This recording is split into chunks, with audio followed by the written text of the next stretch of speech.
that you got and agree to disagree every now and again, you know, but work together, then we can make Dayton, you know, a hotbed for independent pro wrestling and a hotbed for the Big Three. Well, you know, the key thing, too, if you have a promotion out there and you're running shows and you want to get promoted, you know, and you're not going to get promoted by having people, you know, stumble onto you. You need to get out there and send out press releases and let people know. And we've been very open about anybody that is running shows in the Dayton area. You know, if you've got a show coming up, give us a call, send us a letter. We will plug it on our hotline. We'll plug it here on the show. You know, and I think I can speak for Marty on this. When we first started this show, February or March, we had no idea what Unified Championship Wrestling was. We'll be very honest with you. And they called us and said, hey, we're out here. And we said, hey, come on. The very next week, the Icon was on, Willie F was on. And then over the last, month, OCW called us and said, hey, we've got a show coming up. Heartland Wrestling Association, hey, we're coming to Dayton.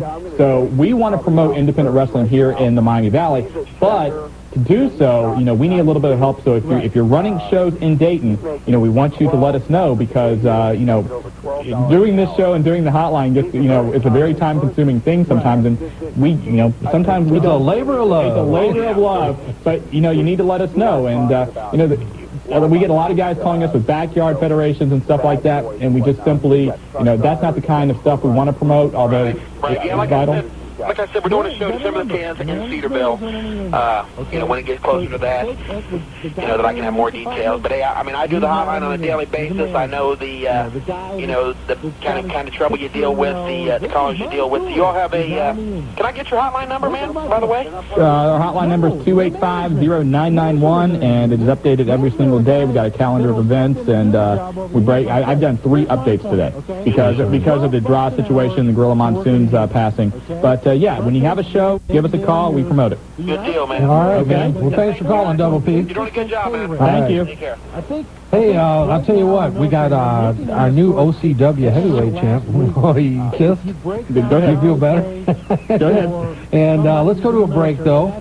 We're coming back with Man Mountain. Man Mountain. The Outlaw Championship Wrestling heavyweight champion is going to be on after the break. Hey, we got some break. Break. There we go. Jobber had last week off. He's getting back into it. Jobber, we're retraining you. Hey, you're listening to the Wrestling Guys and Mark the Jobber, Head Cheese on 1410 Wing AM. We'll be right back, Dayton. This is your station for Steelers football. Join me, Bill Hillgrove, along with Myron Cope and Tunchilkin, as we bring you exciting Steelers action right here on the Pittsburgh Steelers Radio Network. Play action fake. Cordell back. Flushing for the end zone. Touchdown Steelers! And this place is on fire. Look at the terrible towels swirling. The Pittsburgh Steelers take on the Buffalo Bills this Sunday at 12 noon. Right here on News Sports Radio 1410 Wing AM. Remember this number, 224-KIDS. 224-KIDS is a new number for Montgomery County Children's Services. Call confidentially 24 hours a day, 7 days a week. If you suspect a child is being abused or neglected, or want information about adoption, foster care, or volunteer opportunities, call Montgomery County Children's Services at our new number, 224-KIDS. 224-KIDS, Montgomery County Children's Services, a human services agency protecting children, promoting families. News Sports Radio, WING-AM. You're listening to the man with the golden voice and the platinum tongue, the quintessential stud muffin Joel Gertner. And I'm on the Wrestling Guys with Marty. Look in my pants and you'll find the party Adams. And Shawn, those girls over there, I just did them on 1410 Wing. So keep listening and have yourself an eargasm. Joel Gertner, man, I'll tell you what. That guy is crazy, and I had to tone him down because on TNN, they're not going to put up with that kind of stuff. And that was one of Stedman's. I'll tell you what, I don't take those types of interviews. Stedman just ran out to get another piece of pizza. He's on his 72nd piece here, and he's going to be right back. Uh-oh. Let's do it. Let's go to the hotline, and we have the new OCW champ himself, Man Mountain. Man Mountain, are you there? Yeah, I'm here. Hey, buddy, you got the Wrestling Guys. Hey, what's happening, guys? Hey, we're here. Well, I'm here. Stedham's out there drowning himself in pizza and pop. Hey, how's it going? How's it feel? Oh, man, I'm on top of the world right now. You know? Hey, you guys put on a nice show. Obviously, I didn't catch the last match. You're absolutely right. Did catch most of the Battle Royal. Caught a lot of other things going on. And you know, I'll tell you what, you could tell that you guys were just coming out of the blocks, but I think the crowd was into it. Yeah, I think it was, man. It's a great show. I tell you, we practiced our hearts out, man, down in the Gator Pit. I tell you, Stevie wasn't no easy guy to go over. I tell you, he worked our asses off. And there's no doubt. And I tell you, we've talked about it, and I don't want to belabor it, but, you know, it was good to see UCW guys and the OCW guys. You guys trained together, I know. I sat back there with the Maniac, and he was kind of, you know, critiquing things, and I know you guys were critiquing things, because the bottom line is you want to get better, you want to make it more exciting, you want the crowd following, and I think you guys took a big first step. Yeah, I do too. I appreciate them guys coming out and trying to, you know, make us look even better, but, you know, like I said, OCW is where it's at. I ain't gonna joke, but them guys done a good job that night too, and I tell you what, that guy you just got done off the phone with. Now you can improve your health by Watch it. We don't want turf wars on this show, man. Okay. Hey, no hard feelings. I'll leave that alone. But okay. I just know that I improved a lot since I left him, you know, and well, look where I'm at now. I'm on top of the mountain. Well, you know, and the one thing I said a little bit earlier is the fact that you guys worked with Unified Championship Wrestling, I thought was a great move, because let's face it, you know, you are a new federation. UCW's been around for a while, and if you guys can coexist, I think it's only going to help each other. Yeah, me too. And I think that's the first step that we took right there. And I'm glad we didn't, you know, burn the bridge. We made the bridge, you know what I mean? Right. Oh, that's what it takes, man. I'll tell you what, cooperation. And like you said, you can tell you guys worked a lot, and it was evident. And you don't get it. A lot of repetition, a lot's got to be done. I mean, and you look what happened, and we just talked about with Droz. And these are guys that are professionals, have been doing this for years. You got to be careful. You got to really practice. I mean, you just don't walk into that ring, right? And you know, and say that you're a wrestler. You know, there's a lot more to it. So you know, congratulations once again, man. Yeah, thank you guys. And I got a special guest here that wants to say hi to you guys. Okay. Okay. Okay. Here he is. I'm a little nervous, I think. Hey guys, how's it going? This is the Zodiac Killer from the OCW. How you doing, Zodiac? How's it going, man? Doing pretty good, man. I want to thank you guys for coming out to the show. I just wanted to give a special shout out to the Love Guy in Carlisle, and to let you know that he can reach me at Zodiac.killer@syscom.net. So have him give me a holler on the internet, and I'll be more than happy to talk to him. Also, check out our hotline, 1937-229-8189. It's a great hotline. Keep you guys all updated. Want to tell you guys are doing a hell of a great job. Hey, we appreciate it, man. Thank you very much. All right, Zodiac, look forward to seeing you guys this weekend. You guys know HWA's coming in. Sure do. UCW, man. Let's support everybody and look forward to seeing you. The wrestling guys will be there. Yep. Sounds good. You guys take care. All you right. too. All right. Hey, celebrity hotline's lit up again. Who's ringing now? I don't know, man. It looks like it's long distance. We've had celebrity calls all night. Everybody that calls in is a celebrity. Oh, jeez. Who we got out there? I don't know who you want. Oh, gee. Thatcher, Mr. Wrestling himself. The host of the second best radio wrestling show in the Miami Valley. Yeah, that's right. Yeah, but they took him off, man. He's not on right now. Yeah, you're the host of the best one from 7 to 9. There we go. And then I'm the host of the best one from 9 to midnight. There we go. That sounds fair. It's about turf wars. Let's talk, man. I'm not locked in. I'll tell you what, Les, we ended up really, what we've been talking about here are 3 independent federations up here. 2 of them kind of newly formed, or offsprings of federations that were up here at one time. And, you know, we went to one. I told you I went to the one show for their first show. And, you know, the guys practiced. They gave a lot of effort. And, you know, we talked about training and things of that nature. And really, that's where your name comes in. Probably more prevalent than anybody else's in this area. Not always good, but... Hey, well, you know, I told him, you know, you're sergeant type, slaughter type, but you know, I mean, let's face it. You know, you've been in business, what, almost 40 years, Les? Yes, sir. And you got the respect of every independent federation in the country and the major 3. I mean, you mentioned Les Thatcher. You know, you look at the guys that have come out of, you know, Heartland. You look at what you guys do. And like I told everybody, and on any given night that you have classes down there and training, there's probably 15 to 25 or 30 people down there working hard, and I've been there. Yeah, you weren't working, though. No, I was drinking water and eating chili.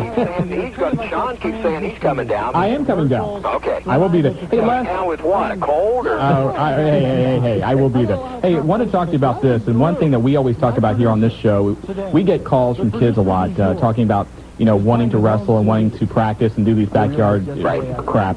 And I know you're always a stickler for training and putting the time in. And I think last night's incident with Droz just really stresses that, wrestling's fun and wrestling is great, but if you don't know what you're doing, you shouldn't do it at all. Exactly. And, I spoke with D'Lo today. D'Lo feels really bad. I heard he was a basket case last night. Yeah. And still today. And it's understandable. I'm going to tell you that I know for a fact you can't blame D. He's safety conscious. Right. And this was just something that it happened. Right. And it doesn't, things are going to happen. But you're right. I'm a stickler for technique and for basics. And I think that's the worst sin there's a kid out in my gym right now who came up here from Alabama, trained by K-Fabe or somebody.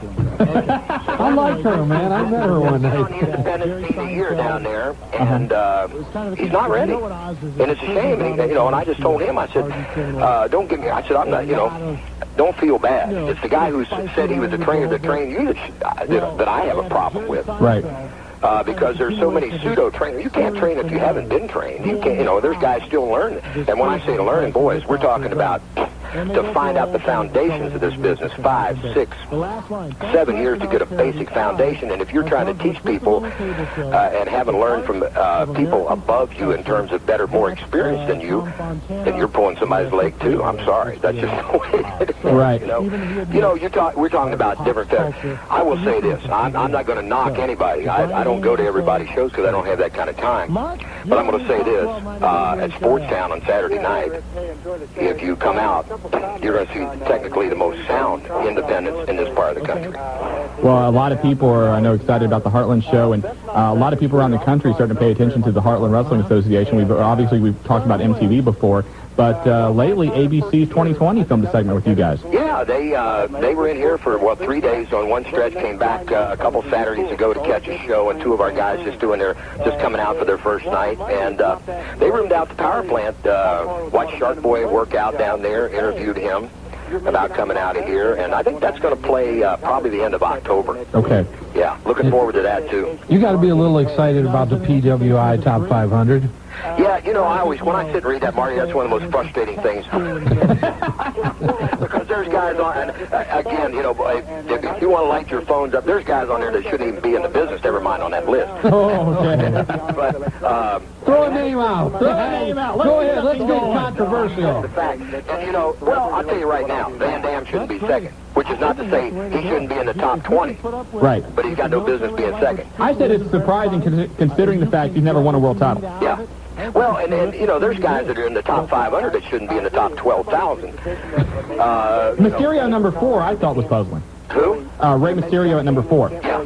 That was shocking. Well, of course, one of the things that, Shawn, if I were going to judge, I judge on, talent, techniques, probably more technical things than most fans even see, and that to me, that's part. It's not necessarily that you put a title on somebody. Right. I mean, that's to say you think that particular guy can carry your federation, or that he's the best you have in your federation. That's your way of showing your respect to him. But that doesn't necessarily make him a top performer. Well, I think, though, that if you're making Steve Austin number 1, I think they do that based on primarily his title and his popularity. Right. Okay? You're looking at it from, I hate to use the term mark, but you're looking at it from a mark kind of standpoint where he's the WWF champion, he has been for so long, he's beat all these guys, he's number 1. The way they rank these guys seems inconsistent, where you're going to put this guy at one position because he's been a world champion, then you're going to put this guy at this position because his skills are so good. Yeah, I agree. But, now with Steve, obviously he is the most popular guy at this point in time. Right. But I think part of what made him, of course, the push made him that way, but I think if you look at the tools Steve brings with him to the business, he does a very strong interview. Yes. His ring skills, he can wrestle, he can brawl. And when they say brawl, a lot of people say, well, that's easy, everybody. That's not true. Right. There's some bad brawlers. You think throwing punches and kicks would be easy, but it's not. But, I think Steve brings the whole package. I'm going to tell you, we're talking about interviews. last night I watched on tape Raw from Monday night. And just sitting there, something occurred to me. Mick, Rock, Jericho. You throw Austin into that mix, I understand. I mean, it became more clear to me why Helmsley's having trouble getting over with the title.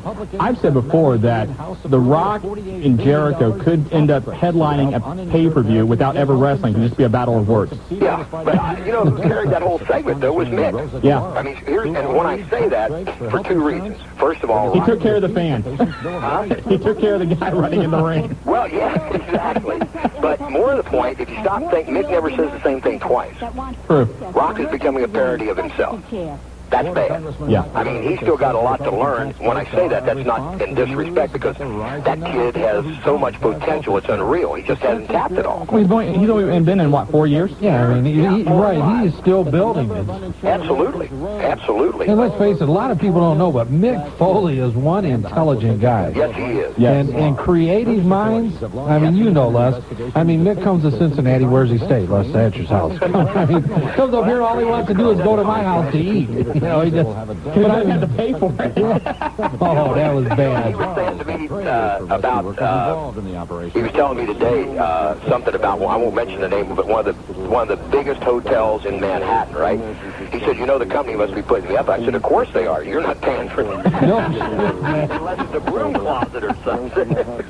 By the way, Les, it's a very historic moment. It is 8:01, and you are now the very first guest in the very first second hour of the Wrestling Guy show, so congratulations. Thank you very much. You know what that'll get you. There you go, the rim shot. But, you know, I'm glad you guys got 2 hours. Thank you. Honestly, you know, somebody that goes out and spreads the word on this business that are sincere about, I'm all for that. Whether they're my competition or whether they're not my competition. Hell no. I don't think our signal goes to Cincinnati. I don't think your signal It's comes one to of the Dayton. great parodies in this world, is that our signals almost mesh out. I think we fight over Middletown, and that's about it. Well, what a place to fight over. Yeah, we're fighting for Middletown, for professional wrestling. Yes. But, yeah, I think, you know, that's great. I'm glad you expanded to 2 hours. That's we're off the air until the 20th because, you know, we're with ESPN Baseball, and they're doing the divisions and then the playoffs and the whole 9 yards. So we're not back on the air till the 20th. But, yeah, I think it's great that you guys have expanded it, and you're covering all the bases up there. I don't do that, not because I wouldn't, but because I have enemies. Well, we try to keep the enemies off of it. I think we're getting a few tonight. What I heard when I first started listening, I thought, whoa, I feel like I'm home. Hey, let's talk about, of course, the big show this Saturday, and that's, of course, at the Sportstown Athletic Center. I believe the first time HWA's come into Dayton. And at the big show, we got tag team title match. Chip Fairway, Cody Hawk defending against Bull Payne. And both in the top 500 at PWI. How is Chip doing? We know he was hurt. He's coming along good. You know, Okay. it's a day-to-day. We're hoping he'll be ready for Saturday night. It was a groin tear. And... it's coming along pretty good. We got a good crew of boys up there. That's no doubt. This Alexis Machine, who's teaming up with Bull, he's joined the GQ Corporation. Alexis is at about 6'1", 250, built like the proverbial outhouse. And, you know, the neat thing there is Bull is kind of the mentor of the younger guys in that corporation. You know, he's been 17 years in this industry and has virtually been every place and done everything. Right. He's a salty old veteran, man. I bring him in here sometimes. Yeah, there, Marty. You want to see these kids get up and jump. Bull comes up maybe once every other week, and he takes these kids into the task in here. I sit back and laugh because it makes me look like the baby face for a change. Well, I'll tell you what. Also, Heartland Wrestling Association debut of Logan Caine. Yeah. I mean, give us kind of. Logan's been down there training, and Logan's going to be on in a little while. Give us 30 seconds on Logan Caine. Well, I think he's got a lot of potential. And when I say potential, that doesn't mean he's not doing anything now. But I like a challenge. And, you know, he's worked at an independent level where he hasn't really worked with a lot of guys above him or with more experience. Right. And so there's a lot of small things that make the big things better and make the big things work that we're trying to teach him. And I think what you'll see is a more tight techniqued Logan Caine, a more thinking man's Logan Caine. Because, you know, that's one thing I stress. This is a mind business. Everybody thinks it's just, you know, going out there and falling down and getting up.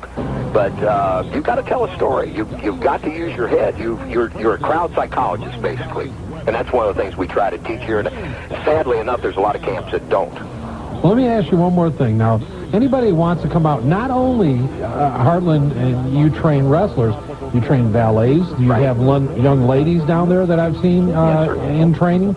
You train managers, referees. I mean, so somebody that's out there that's not 6'5" and built like the proverbial brick outhouse, that wants to get into professional wrestling still has a lot of opportunities to do so. Absolutely. Well, of course, you know, Marty, with the cruiserweights being so popular today, too, it's, you know, size is not that critical any longer. You have to look athletic. Well, when Shark Boy came to us initially, a little over 4 years ago, he was a student down at University of Cincinnati in communications. All he wanted to do was referee. Right. We trained him as a wrestler because he wanted to do that. But he just figured, well, you know, because of my size, I'm going to be a referee. And now he's down in Atlanta with a developmental contract with WCW. Getting powerbombed by Sid.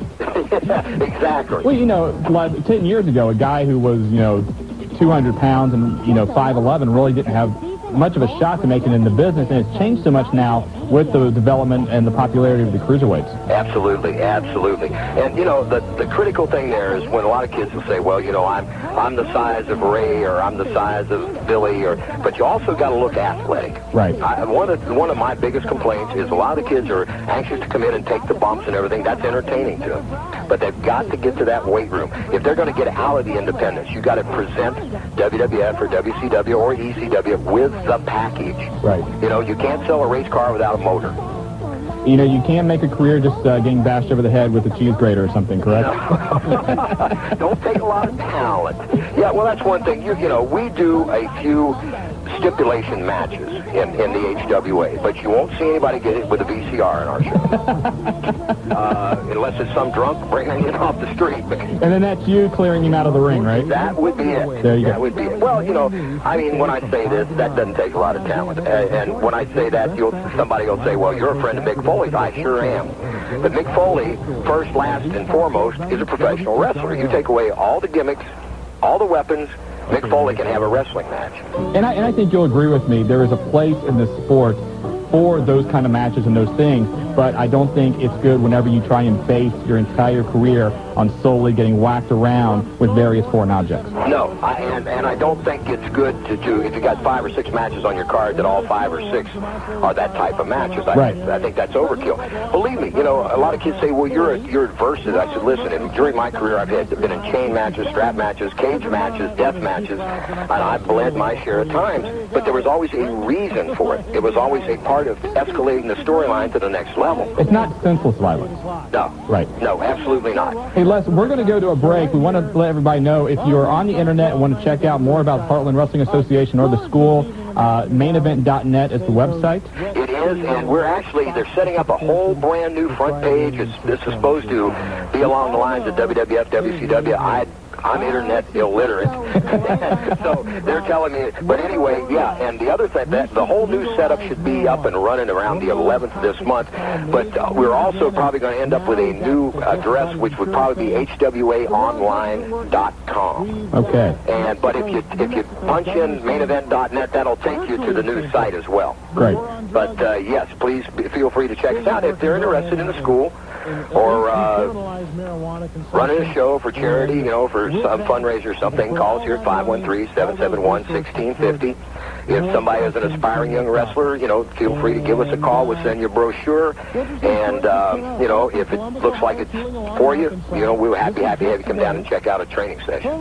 Hey, Les, we appreciate you coming on. Looking forward to seeing you Saturday night here at Sportstown, which is, thank God, only about 5 minutes from the Dayton Mall, 5 minutes from Classic Cards and Collectibles, and I know you're going to bring, you absolutely got to throw that in.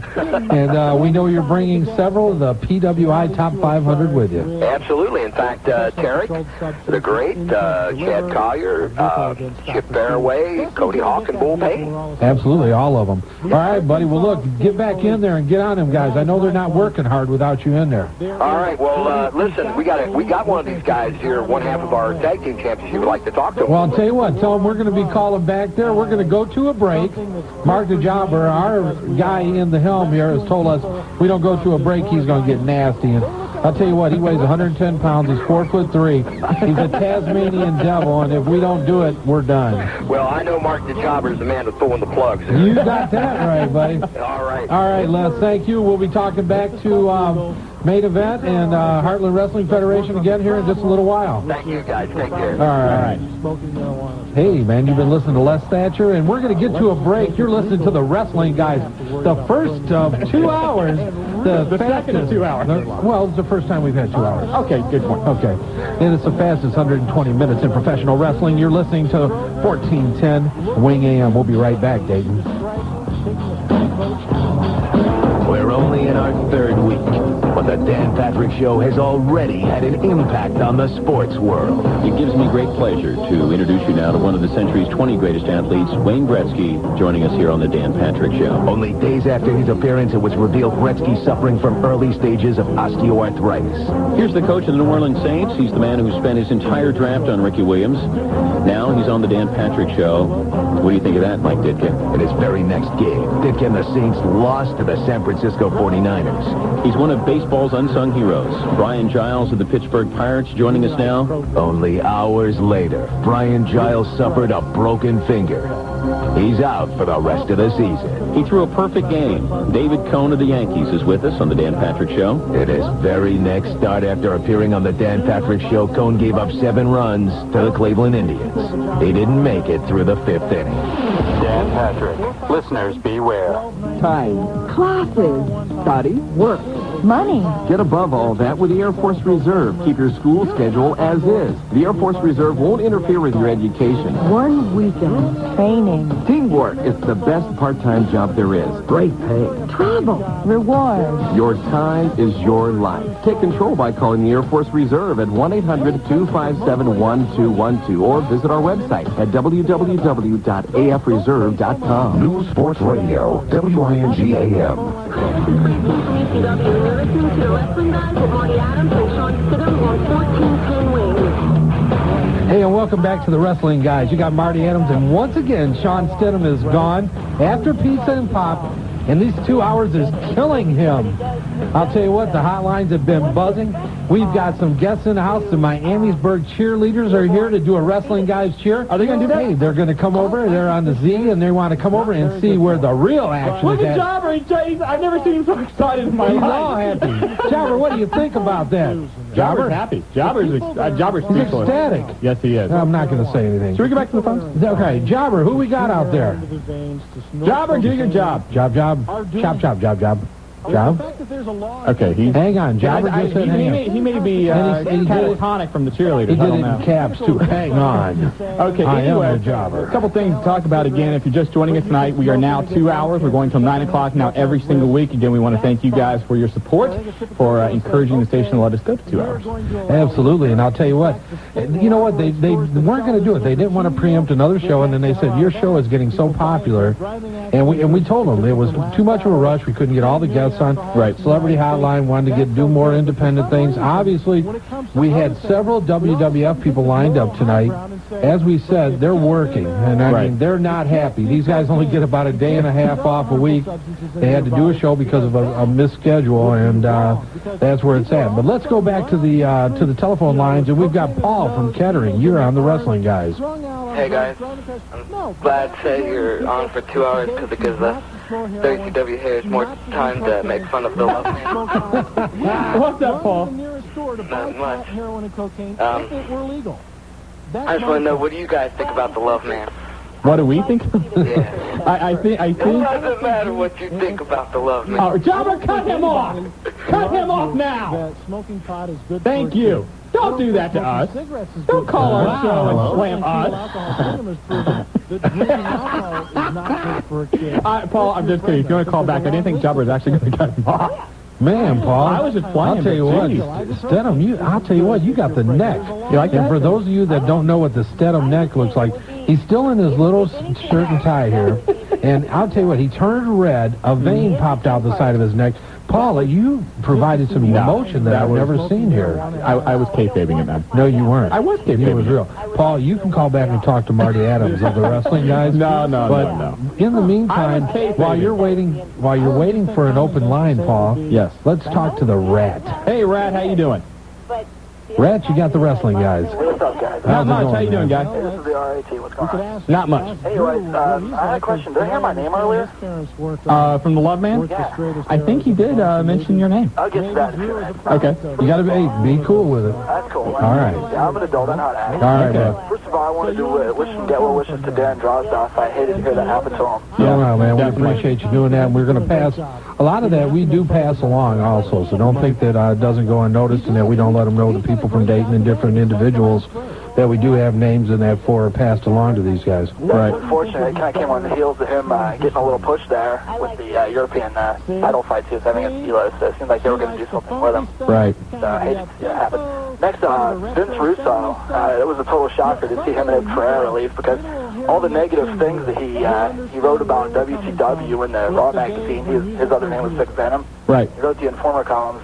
It was a big surprise to me because he totally bashed WCW time and time again. If you were surprised, how do you think Vince McMahon felt? I think he was probably very pissed. Well, let's face it, there's a guy that really stepped right from doing that type of a thing, bashing, and his commentaries right into WWF. It would be like the Love Man coming on Loving WWF next week. That'd be very strange. But, one thing I heard earlier today, and, this is from Wade Keller, so take it what it's worth, that Vince Russo would not have any creative control over Hulk Hogan. And I have a hard time believing that. I don't even know if Hogan has any creative control over Hogan. I think he does. That's been WCW's problem for too long. Yeah, you got it. Next, I wanted to see what was going on with Mankind. I heard some rumors that him and The Rock were going to have a feud later on. Well, I mean, you're starting to see a little bit of heat between him and The Rock as far as the Rock and Sock connection goes. And I don't know if they're actually going to make those two feud because the way this is playing off is so comedic.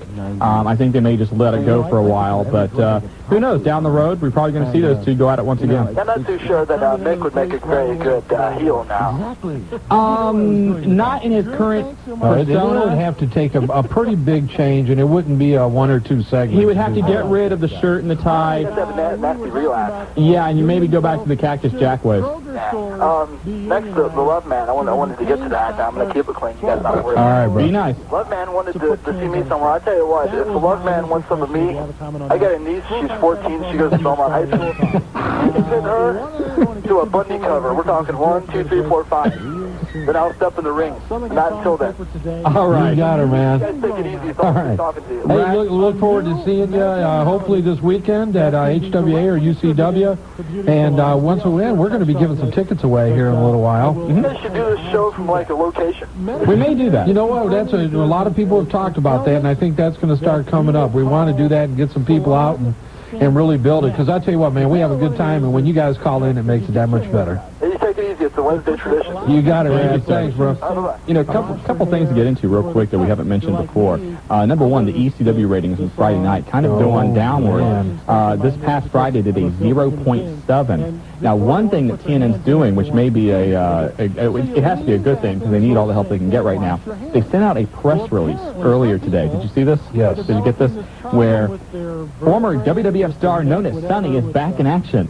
Wrestling queen Tammy Lynn Sitch, whose Sunny character was once the most popular of female roles in wrestling, returns to the spotlight and national TV on TNN's ECW Wrestling Series Friday nights, October 8th from 8 to 9.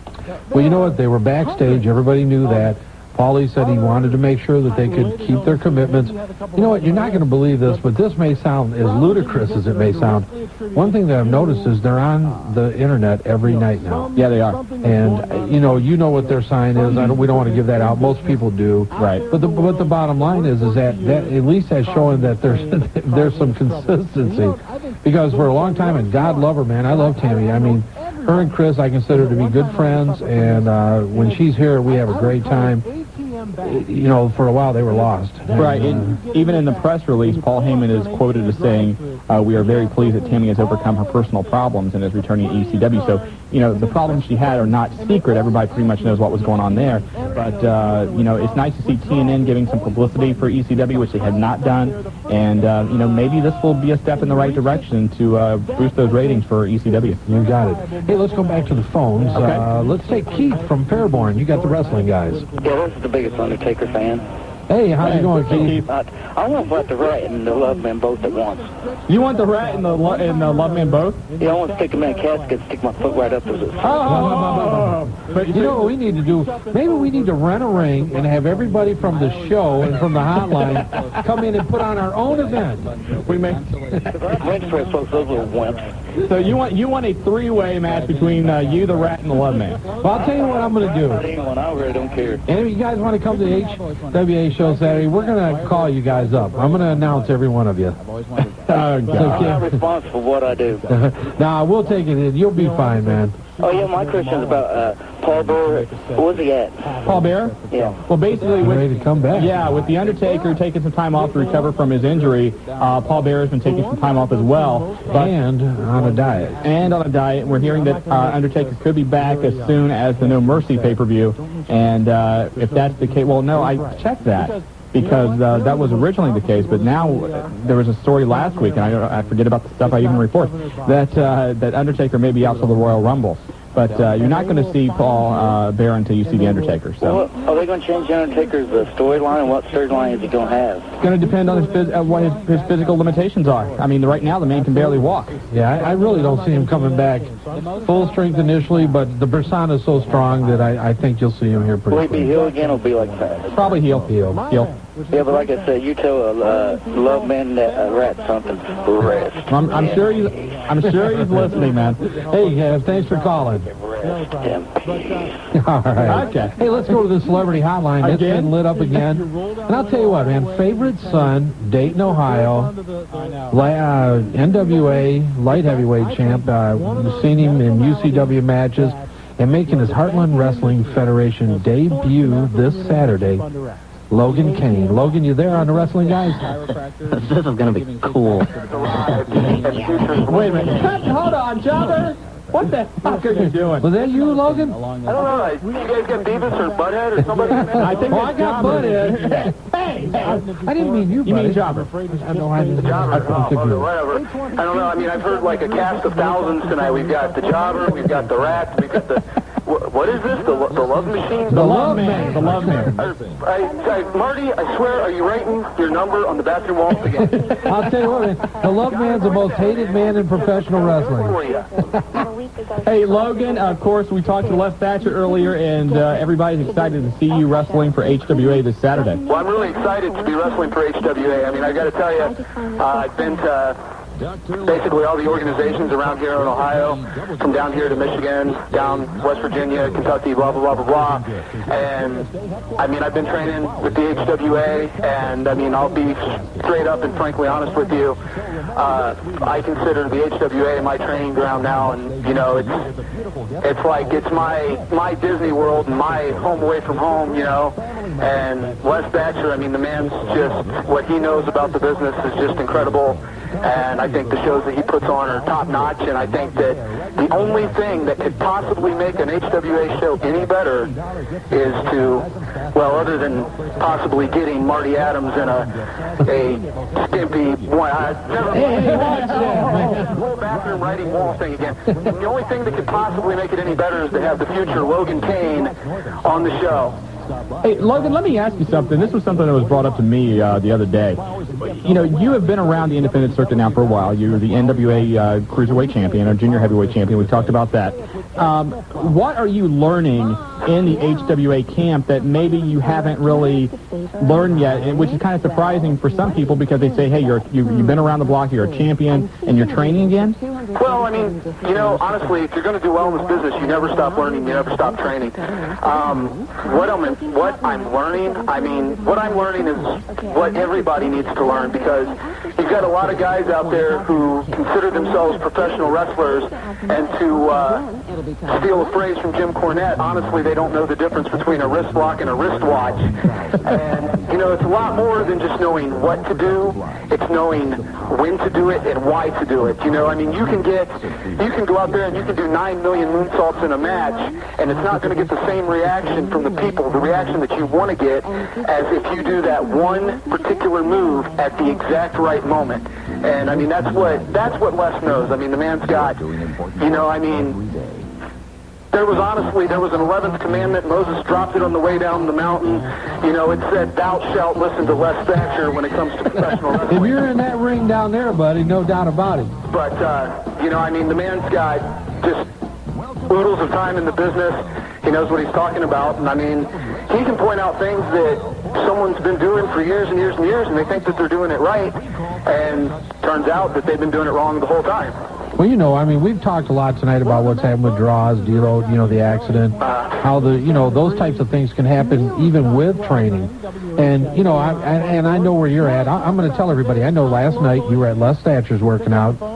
Right now you were at the gym. Are you there at the gym, or have you left? I'm at, actually, I'm not at the gym. I'm at the gym, the Moore's Nautilus gym. And by the way, you're interrupting a really wicked superset. So. Well, and that's my point. Here's a guy, Logan, that...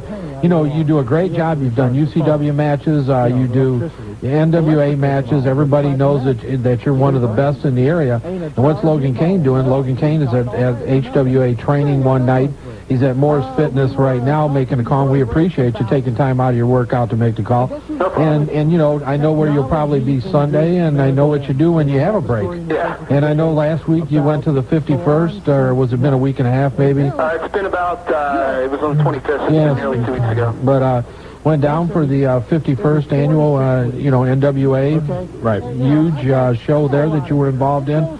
And, you know, I mean, if there's a lesson for people to be learned by this, it's hard work and dedication is going to get you where you need to go. That, and never turn your back on Twiggy Ramirez, because as soon as you do, that fucking drag queen son of a nevermind will smack you right in the head with your own damn belt.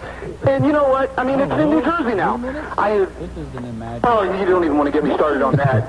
Hey, Logan, there's also some rumors that's went around the internet saying that you may be going to ECW. Is there any truth to that? Really? Wow, that's cool. Wow, really?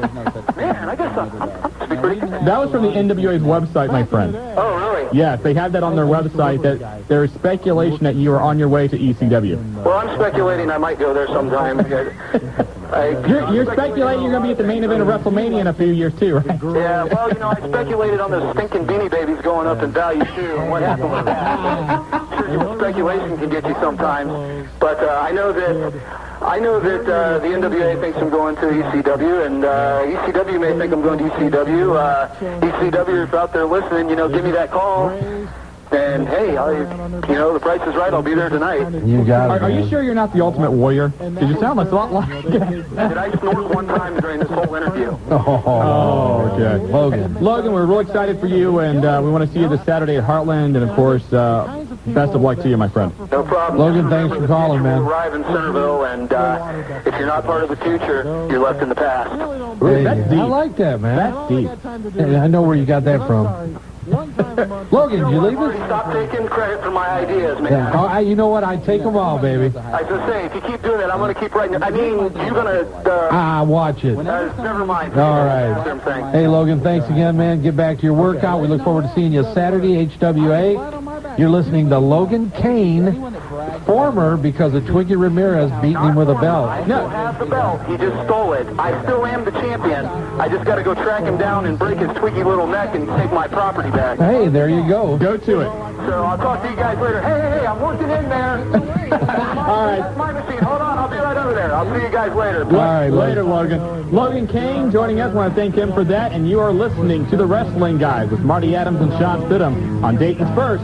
1410 Wing AM. We'll be right back, Dayton. It's a festive 5 to stay alive. There's a high fly ball to deep left center field. Way back, and it is gone. Deep to left field. Deep, way back, way back. Drive right into the gloves. For the Mets win it. The Mets are going to Arizona. An NL Division Series Game 2, the New York Mets at the Arizona Diamondbacks. Wednesday night playoff baseball live on ESPN Radio. Tonight at 10:37 on News Sports Radio, Wing AM. Do you shop for only the best? You know, designer fragrances and only the top names in clothing and electronics. The only bad thing to having the best is paying outrageous retail prices to get it. Until now. If you want name brand merchandise at half the price of the malls and department stores, go to the World Wide Web and log on to fleamarkets.com, your internet source to online bargains. Take a virtual tour of some of the most beautiful shopping facilities and their vendors from Massachusetts to California. From every household item and decoration to tools, sports products, and your favorite collectibles, fleamarkets.com has got it all. Use their search engine to find every product you could imagine. See why it's the most sought-after shopping experience on the net. If you're going to shop, get out of the malls and go to the markets. Fleamarkets.com. If we don't have it, it hasn't been made. That's www.fleamarkets.com. A paid advertisement by Complete Internet Services, Cincinnati, Ohio. News Sports Radio, WING AM. This is the innovator of Tommy Dreamer, and you're listening to The Wrestling Guys with Marty Adams and Shawn Stidham on 1410 Wing. Hey, welcome back to The Wrestling Guys. You got Marty Adams, and yes, you're right. Shawn Stidham is back out in the hallway again. You can't keep him at the mic. I don't know what to do with the guy. He's updating the hotline, I think, and if you haven't heard the Wrestling Guys hotline, you don't know what you're missing. Call the Wrestling Guys hotline, 285-0991. It's a 937 area code, local call here in Dayton. I'll tell you what, he's updated it 3 times today. We got all the events that are happening in the wrestling world. WWF, ECW, UCW, HWA, OCW, IWO. We've got them all. And I'll tell you what, we're going to go to the lines. And we got Paul from Kettering. Paul, you on here with the Wrestling Guys? Oh, yeah. Yep. Hey, Paul, what's up? Nothing.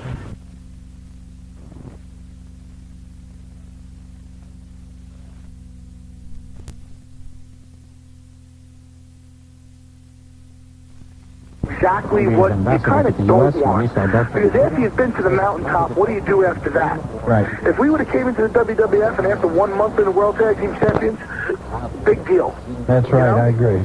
Are we going to stay the World Tag Team Champions for the next year, to 2 years, to 3 years? No. So let us climb the ladder. Let us go out there and show that we can wrestle guys like the Hardy Boys and Edge and Christian and the Headbangers. Let us go out there and also show that when it comes to hardcore wrestling, except for the almighty, I don't know, whatever you want to call him, to me he's Cactus Jack, and that's the only name that'll ever fit. Okay? Next to the almighty Cactus Jack, the Dudley Boys are about as sick as they come. That's not just in the ring, right? No, that's outside of the ring, too. We talk to Al later. We're going to tell him about this. Far be it, Al. I like Al. But if me and Al had a contest for hitting each other in the head with a steel chair real hard, I guarantee you Al would have just a little bit of rejection to it. Hey, he'd probably try to go find Pepper before he tried to, take a chair shot from me.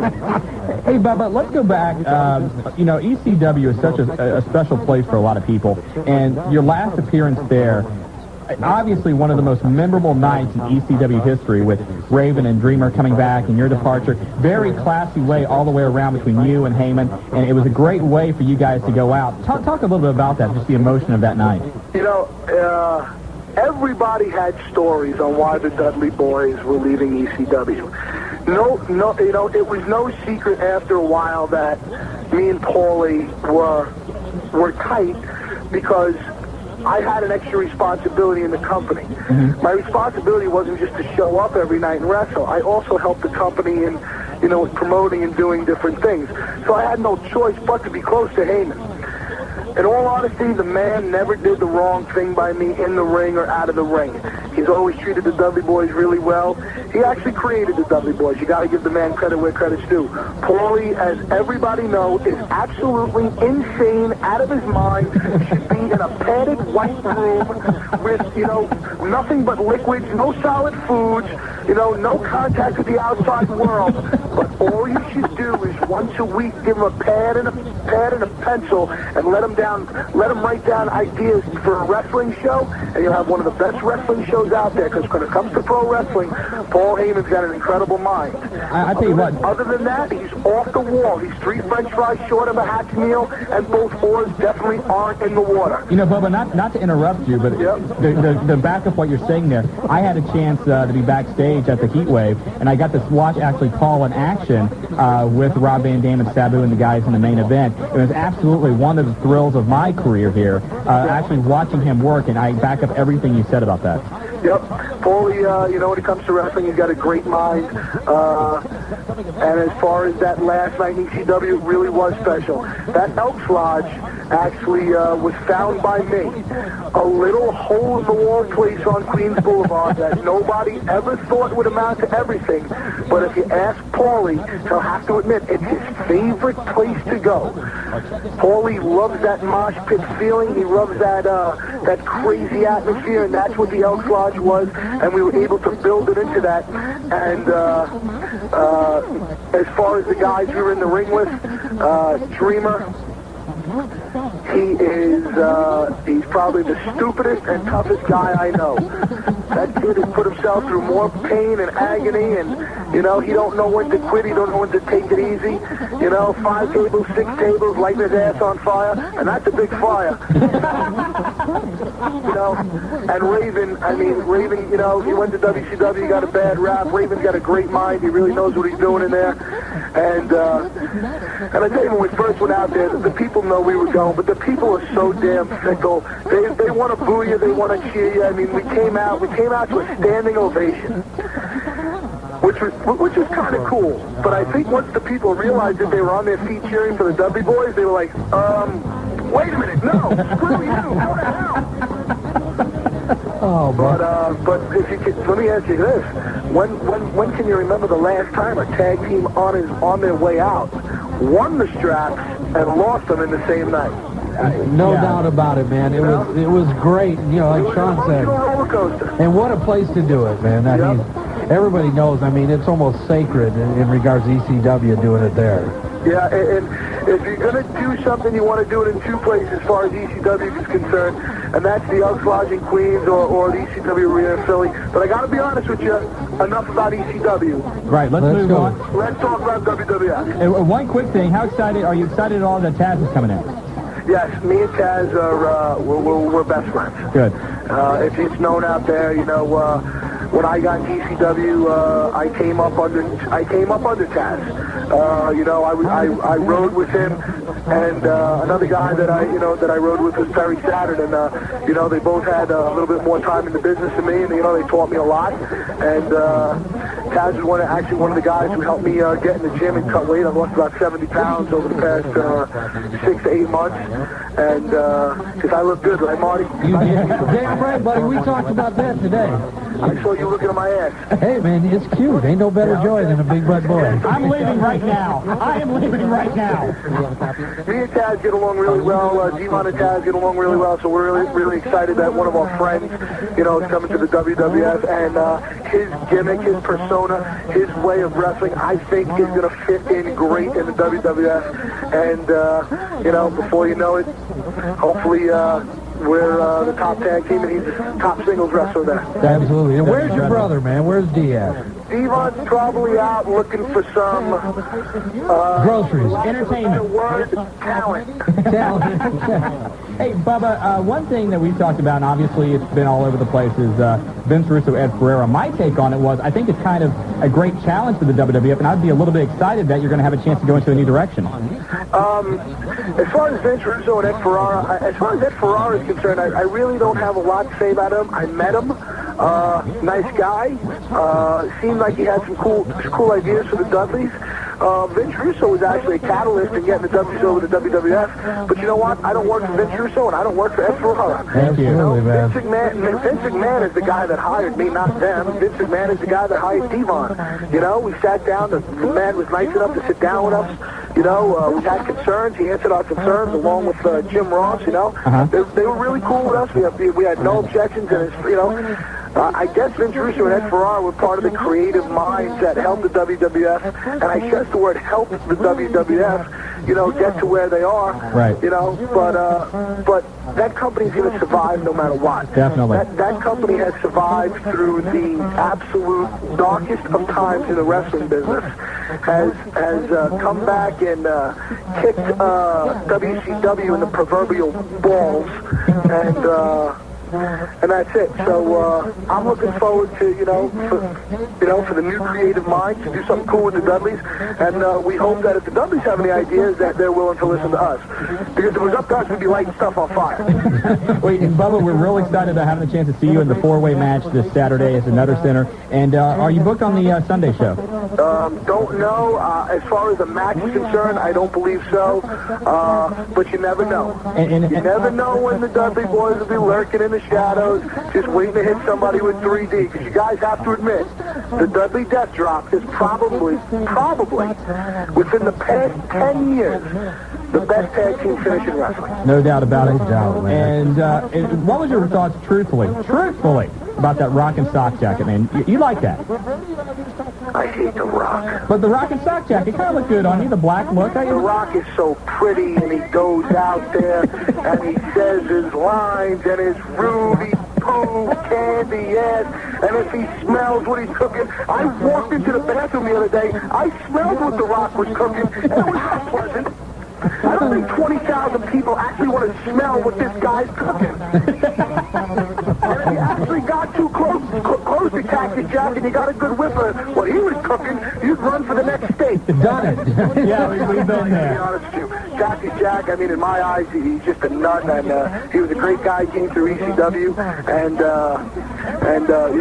his is the footsteps we kind of look to follow, and as far as, what he's done to make people sit up and go, holy crap, I've never seen that before. And that's what the Dudley boys try to do. We try to shock people, and we try to, send them home saying, wow, we've seen something different tonight. And as far as The Rock is concerned, it would have been real easy for him to just be, pompous or stuck up or, not gone out of his way to say hello to the Dudleys when he first started. But he's been nothing but really cool and really nice.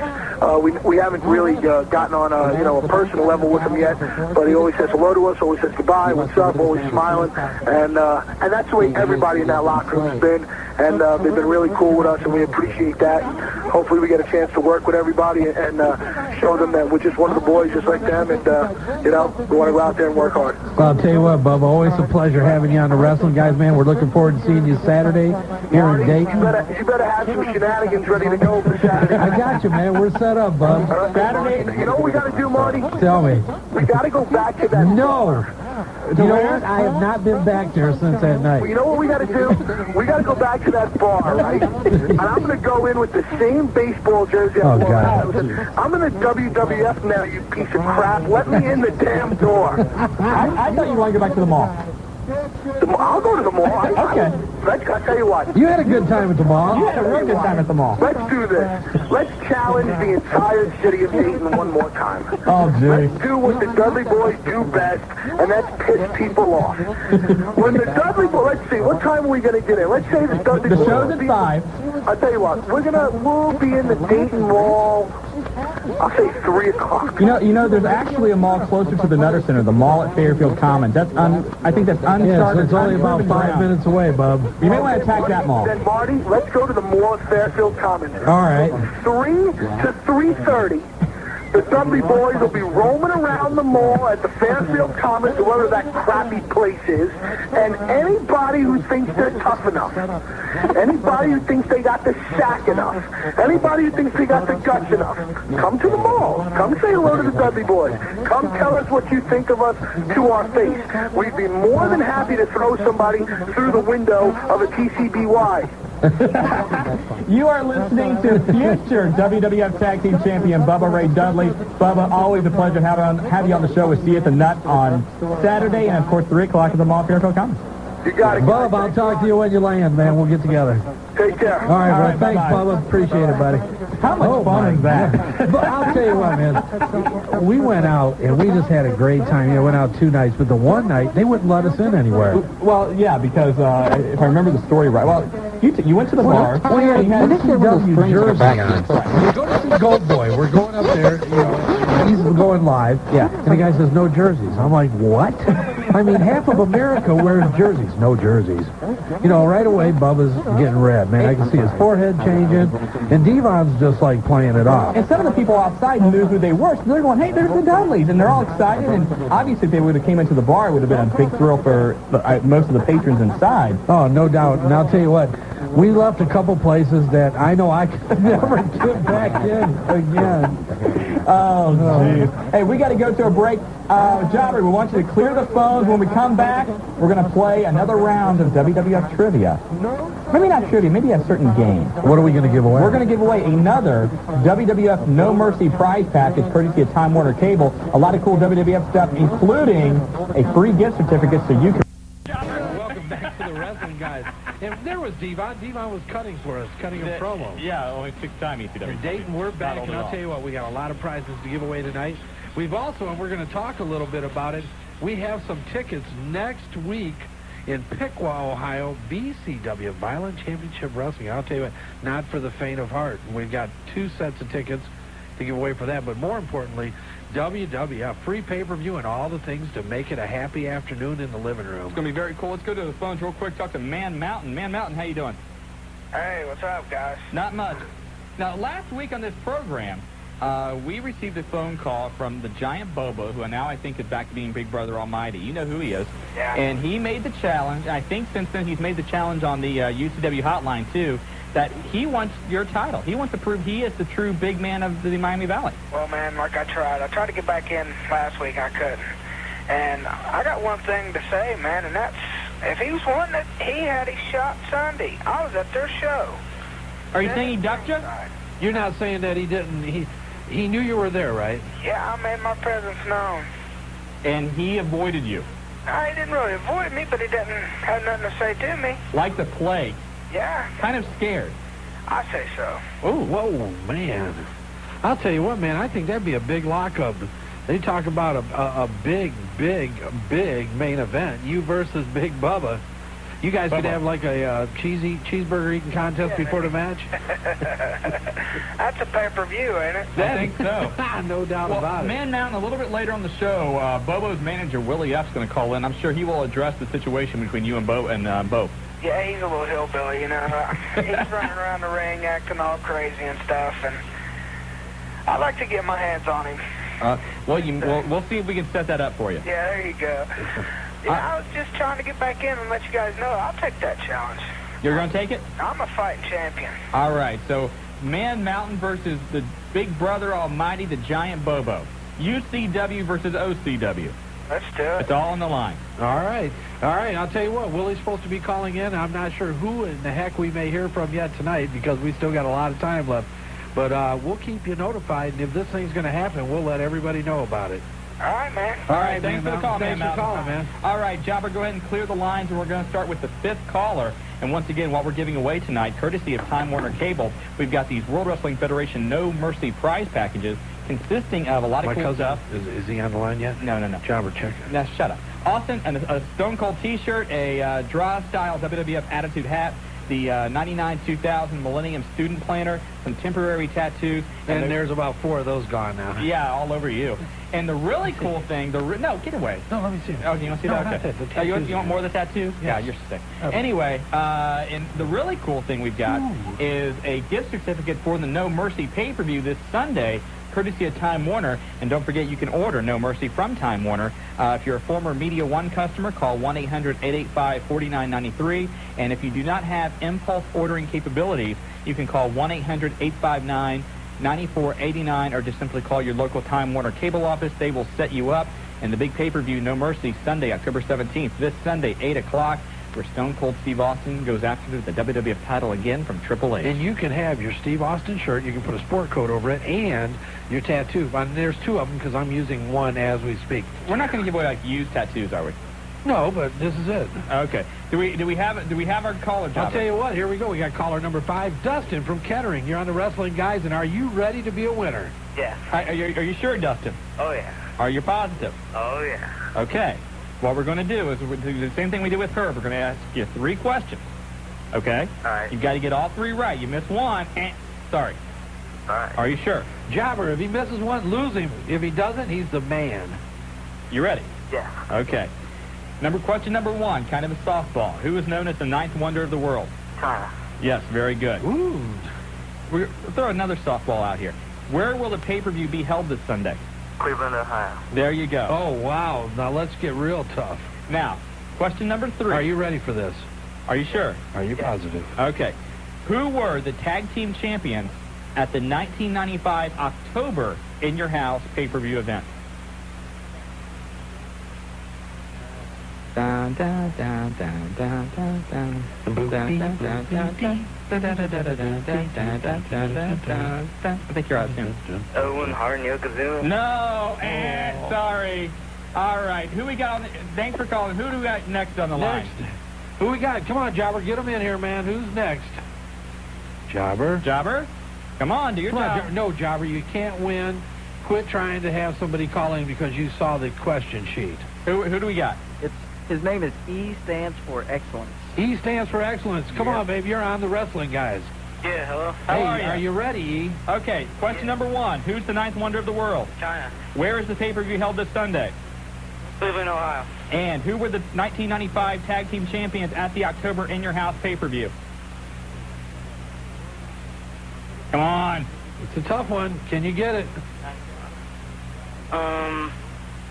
Dun, dun, dun, dun, dun, dun, dun, dun, dun, dun. 5 seconds. 4. Who? The Smoking Gun. You got a winner! Oh, my God. Not a clear, but who gave that to you?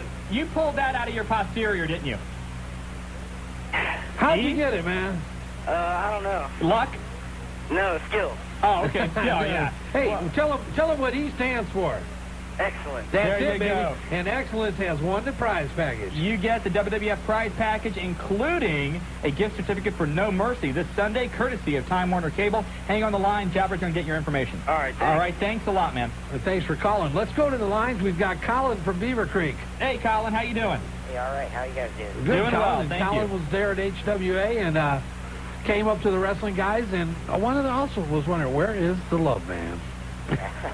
How's it going, Colin? That show was pathetic, I thought. Really? You thought it was?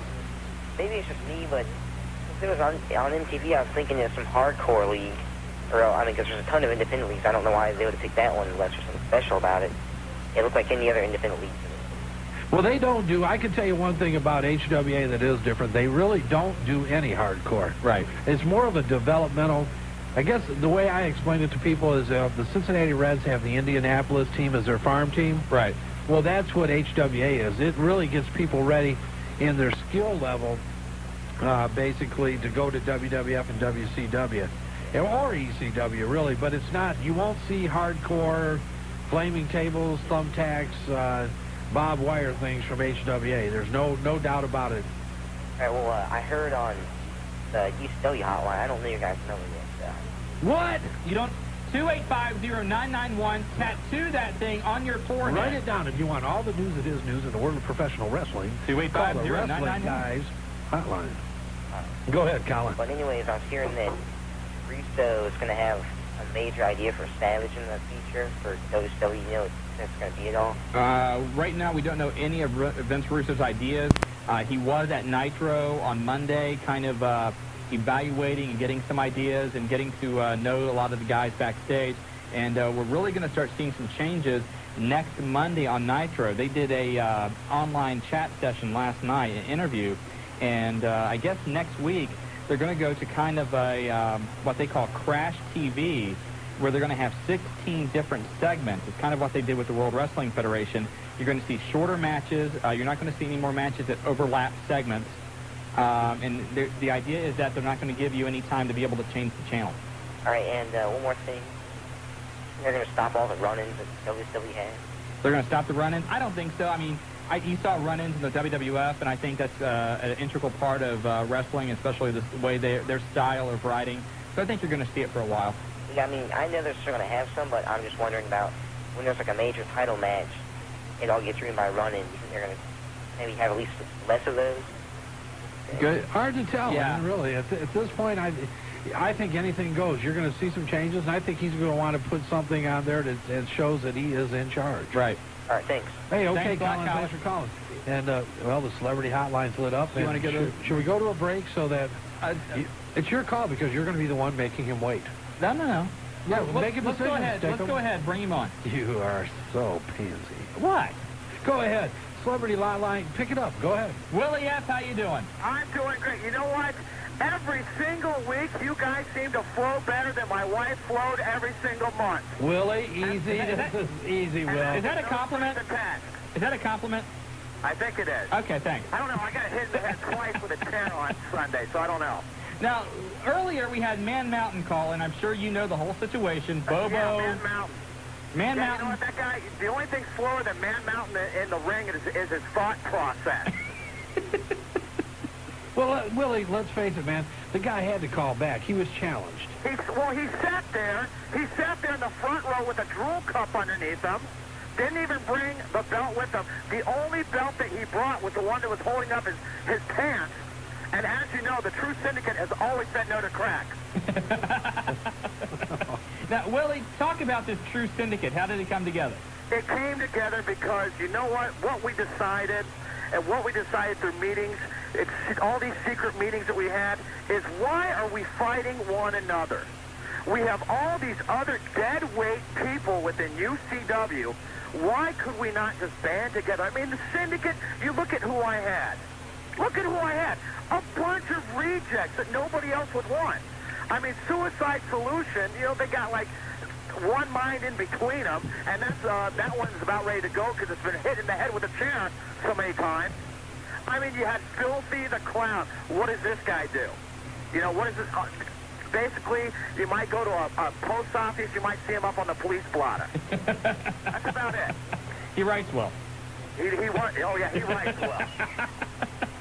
What's that shooting going on there, Shawn? I'm sorry. I'll tell you what, that was bad, man. You know what, Willie, we got to take a break. We want you to hold on, buddy. All right, because that's no problem. All right. Well, you know, I'm here for you guys. My time is, yeah. God bless you. Well, I tell you what, we wanted you to come in. We knew that your jet, hadn't been fueled, so you couldn't fly in for us today. So we definitely wanted to get you on. But let's go to a break, and I want to talk about what Stedham said about you a couple weeks ago. Thanks a lot, Willie. You are listening to the Wrestling Guys. With that, guys, you got Shawn Stidham along with Marty Adams. Damn right he listens to the Wrestling Guys. You know why? Rob Van Dam. Yeah. Anyway. Say it. Rob Van Dam. Okay, Mark. Anyway, we've got, of course, that was Bill Alfonso. And on the celebrity outline, I guess we can call him another manager of champions, and that is Willie F. from Unified Championship Wrestling. That is exactly right. Now, Marty, you were saying right before the break about Stidham saying something about me? Go ahead, Stidham. What? I'll tell you what, Willie. I was hoping that you were listening 2 weeks ago when Stidham said something directly about your manhood. What did I say? He questioned it. What did I say? You know what you said. Go ahead. You were commenting that I was maybe excited by the male species, which I'm not. And? Not that there's anything wrong with that. Go ahead, and? And I said, do I look like Willie? Yeah. Thank you. Now, you know, Thank you. Stidham is a little upset, all right? Why is that? Because, as we know, this is the only thing that Stidham has going for him right now. Other than this, all he does is sit in front of his computer and wait for the next breaking news so he can dial up your hotline and try to put it on there before Willie F. gets a hold of it. We all know that. I have tried to set this man up with other jobs. Wizard of Oz, they were coming through with a toy. He wasn't tall enough for a munchkin. I tried to set him up as a garden gnome. He tossed, and that kind of blew that whole thing. So, I mean, he's upset. He's a little bitter at Willie F. Well, the only reason Willie's mad at me because I didn't get him GQ Masters autograph this past Saturday. Oh, my God. The shoot is on, baby. Are we shooting? Sure. Hello? Okay, Willie, let's get back to things people know about. Going on with this True Syndicate thing, now, Big Daddy Raj Cox once again the champion. That is correct. And I believe you also have the tag team titles. That is correct also. Now, what else do you need? I believe, I think one belt you do not have is the North American title, which is currently held by none other than Mr. Mooney. And what is that? It's the North American title. Big, what is that? He was excited from what I understand. A little emotional. Mooney's got a belt now, huh? Mooney's the North American champion. That's like a paperweight. So you're saying it doesn't matter? No, I don't think the North American title matters. I think what matters is that we just prove overall dominance in the whole world of independent pro wrestling. That we prove that even, it doesn't matter about titles. I mean, titles doesn't even matter. We want to go out there and we want to prove to the world that we are absolutely the top dominating team, if you will, like the Four Horsemen was back in the 70s and the 80s. That's exactly what the True Syndicate was trying to do. Okay, so if we're comparing the Syndicate to the Horsemen, who plays the role of Ric Flair? But we don't, it doesn't... Man, Willie, he is on you tonight. And, you know, that's different. You actually putting something into someone else's mouth instead of... Well, you know... God. What? Hello? It's past 8:30. Most of the kids are in bed. Yes, they are. Go ahead. But, you know, what we're trying to do is we're just trying to be the most dominating force in wrestling right now. Gotcha. I mean, is that such a small task for us to take on? I don't think so, no. No. So, of course, you know, why are you saying, you know, what else do we have to look for? We have our entire future. We have our entire future, we have entire lives, and we have a whole mess of bodies to be laid out across the country. So, I guess my question is this. If the Syndicate now has all the power in UCW, where's the challenge for you? Where's the challenge? Exactly, because you got, according to you, you've got a lot of lesser knowns in UCW, guys like the Syndicate, guys like TKO, guys like the Icon, Moondog Mooney. I mean, are they a challenge for you? Well, you talked about how the HWA is a starting ground for like WCW and, you know, the WWF.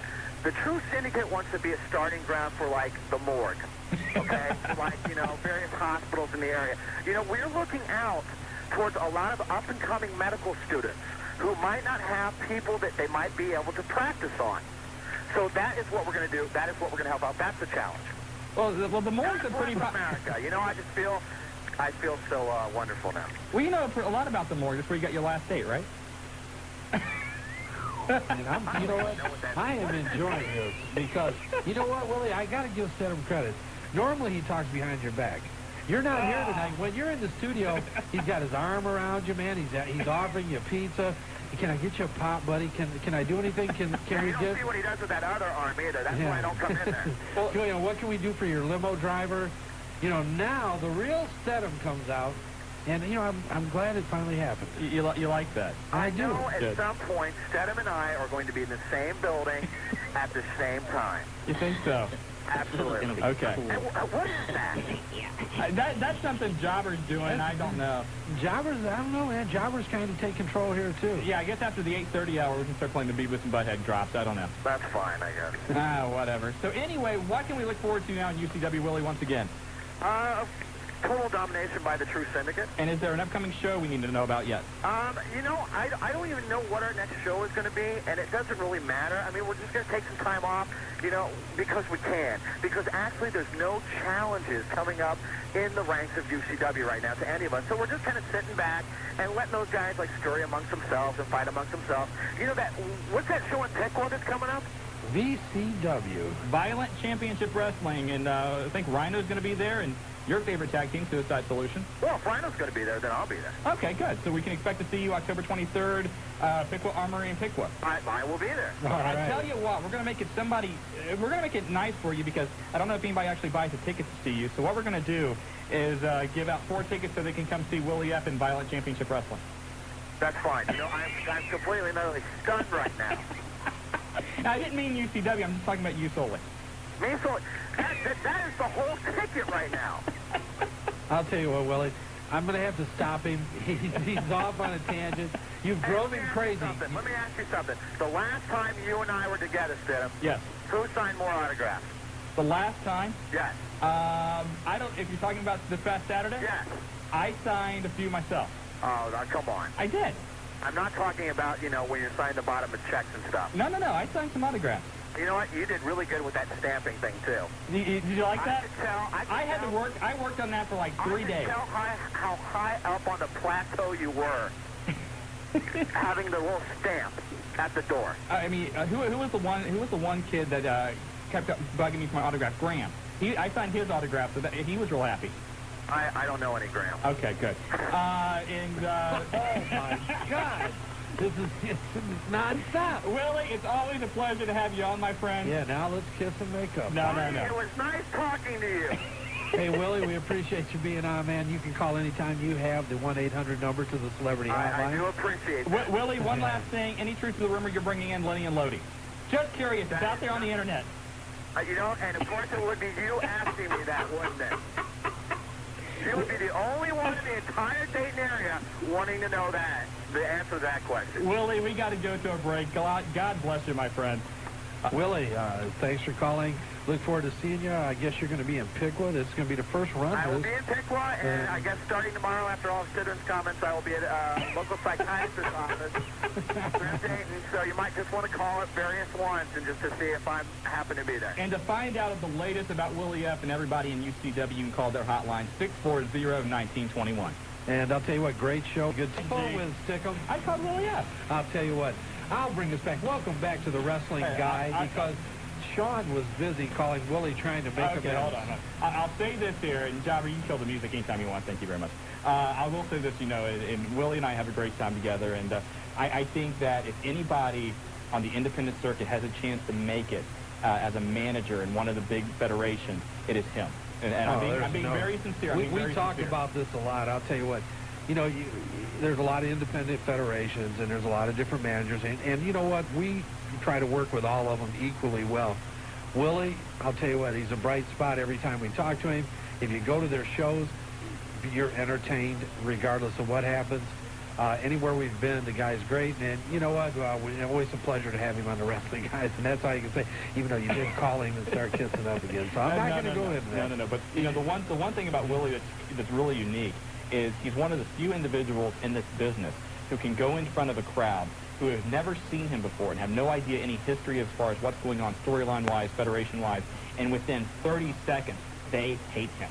And that's why, and he's great at it. No doubt about it. Middletown, 500-some plus people, and within minutes, he was the most hated man in professional wrestling. Oh, my God, that was amazing. That was great. Hey, let's go to the phones. 457-WING taking your call tonight here on the Wrestling Guys, and we do have, in case you're curious, we will have one more WWF No Mercy prize package giveaway. We'll give that away here in a few minutes. We're going to give away some tickets, and let's get to a couple calls. Billy from Dayton, you're on the Wrestling Guys. Hi. How you doing, Bill? Fine. What's up?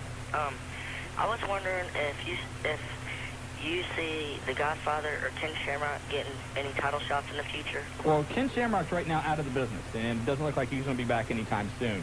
Godfather, I think you could see Godfather going after some gold. I still think that he ought to have kept that tag team with him and Val Venus together. That would probably been the best chance for him to have a nice run. But probably European title, something like that, in his future. Okay, and I was just going to let Bubba Ray know that I'm going to be there Saturday at the mall.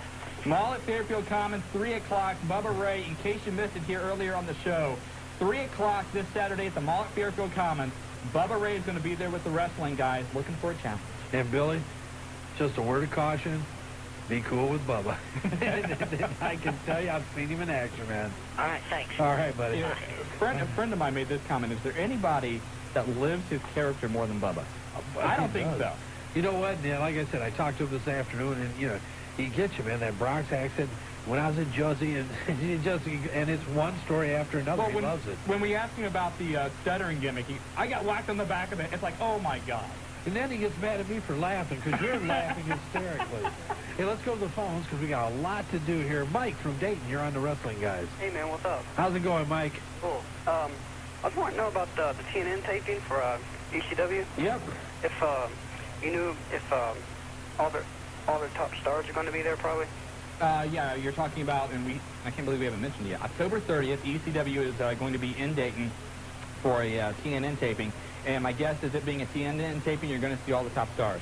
I got Taz and Raven and all them? We haven't confirmed Taz, but my guess is he'll be there. Yeah, hard to tell on that because of TNN, not sure that he's on, and he isn't on all the shows. If it was a pay-per-view, we'd say yes, leading up to him, and him obviously going out potentially against RVD, Rob Van Dam. Right. But we're not sure there, but as soon as that card breaks, we know UCW and Big Daddy Raj Cox is involved with some of the promotion of that.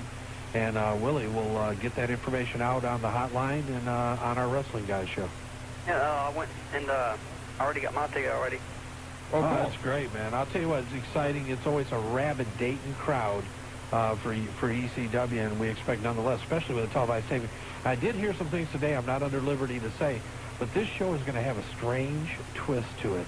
They told me that I wasn't really at liberty to say because it hasn't been announced, but look for something very strange for that time of the year, and I'm going to give you a hint for that time of the year at that show. Okay. A little I odd. can't wait. All right, it's going to be good, man. Hey, thanks for calling, Mike. Okay, thank Hey, you. hold on. Real quick, Celebrity Hotline's lit up again. Who do we got? I'll tell you what, it's a guy that, you know what, he is back, and I think he did do a run-in the other day. You know, he was hurt at the Montgomery County Fair. Atomic Rhino. Hey, Rhino, how you doing? Pretty good. How are you guys doing, Marty and Shawn? It's great to hear from you. Hey, thank you very much. And we were talking earlier, big show coming up Saturday, October 23rd. This is a new group, the Violent Championship Wrestling, and it's going to be at the Piqua Armory, of course, in Piqua. And you're on the card, Suicide Solution, a lot of big local names on the show. Tell us about it. You know, it's a new promotion, but you're going to see a lot of the guys that have been around in the independent circuit. We're bringing in some guys from Pittsburgh and some guys from Columbus. So you're going to see a lot of UCW guys, but you're also going to see a lot of guys from out of state. You know, we have Too Cool Trevor Lowe. He's going to be taking on the future Logan Caine. I think that looks to be it's a ladder and tables match, and then a Suicide Solution versus Sands of Pain in a barbed wire death match. And you know, Willie F will be there. I'll be there. That's 2/5 of the True Syndicate. Goth Brimstone and Filthy, and it's at the Piqua National Guard Armory, exit 82. If you go 75 north, you get off the highway on exit 82. You turn on Ash Street. And you go past them all, and you can't miss it. And if you're down that way, stop in at Fan's Choice. It's a great store. Gee, Marty, I wonder how you got that. That's my boy, Rhino. But no exaggeration. I'll tell you what, a lot of people buzzing. And I'll tell you, Rhino knows this. Piqua called us today.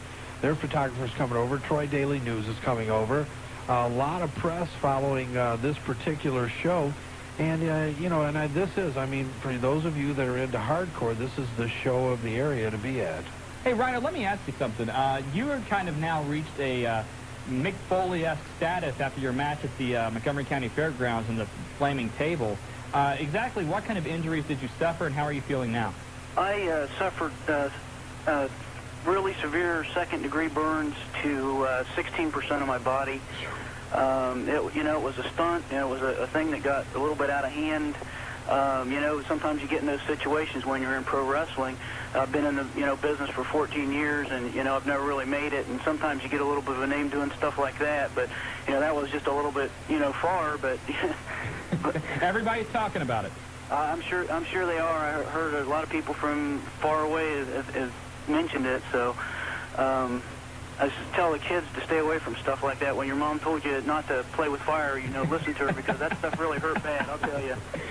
No doubt. But again, Violent Championship Wrestling, it's going to be at the Piqua Armory in Piqua. You can get your tickets at Fan's Choice at the mall in Piqua there. And Saturday, October 23rd, bell time, 7 o'clock. Looks like to be a great show. And best of luck to you, Rhino. Hey, thanks, guys. Rhino, thanks for calling, man. All right, the Atomic Rhino. Rhino, you may want to stay close to the phones because we have another gift package to give away.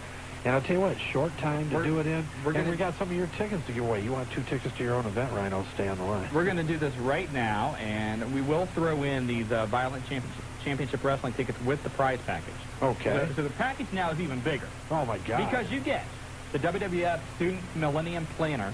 You get the hat, you get the awesome T-shirt, you get Marty's favorite thing, the WWF temporary tattoos. Yes, and I have 4 of them on now, and they are looking very, very masculine. That's your opinion.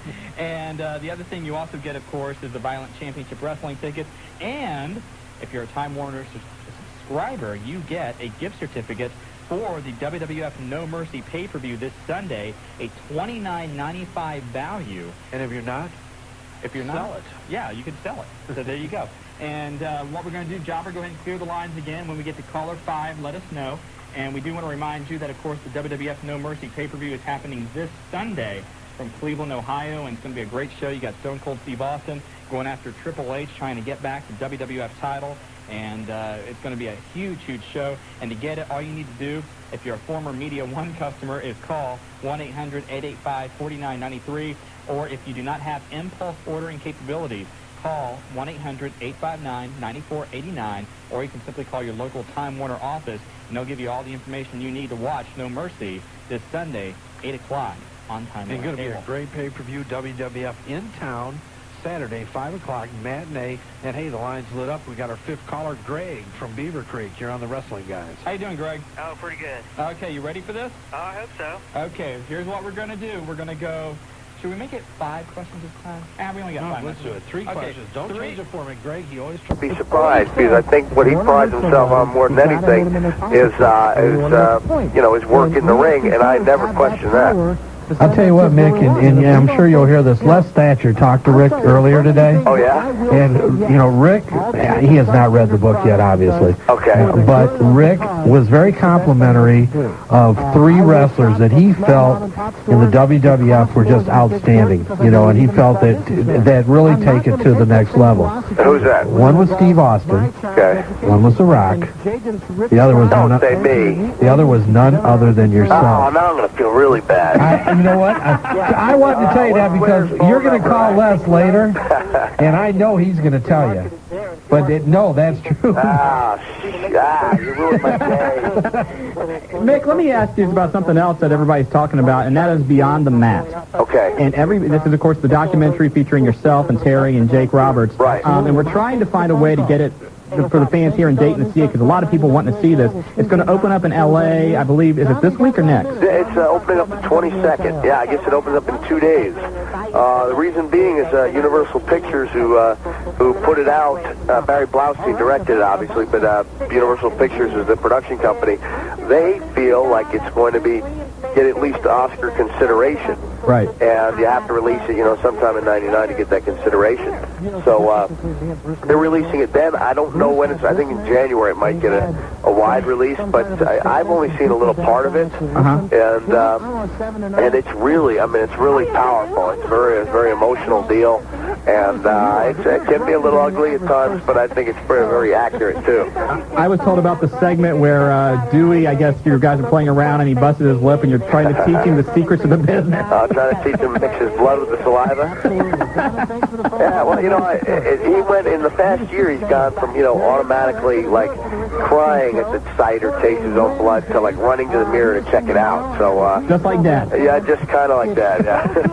Hey, one other thing, there was a rumor going around, you can tell me if this one's true or not, that you were trying to help Abdul the Butcher live a dream, I guess, to wrestle in Madison Square Garden. Yeah, I suggested it. I think he'd be great for the Royal Rumble. At the Garden,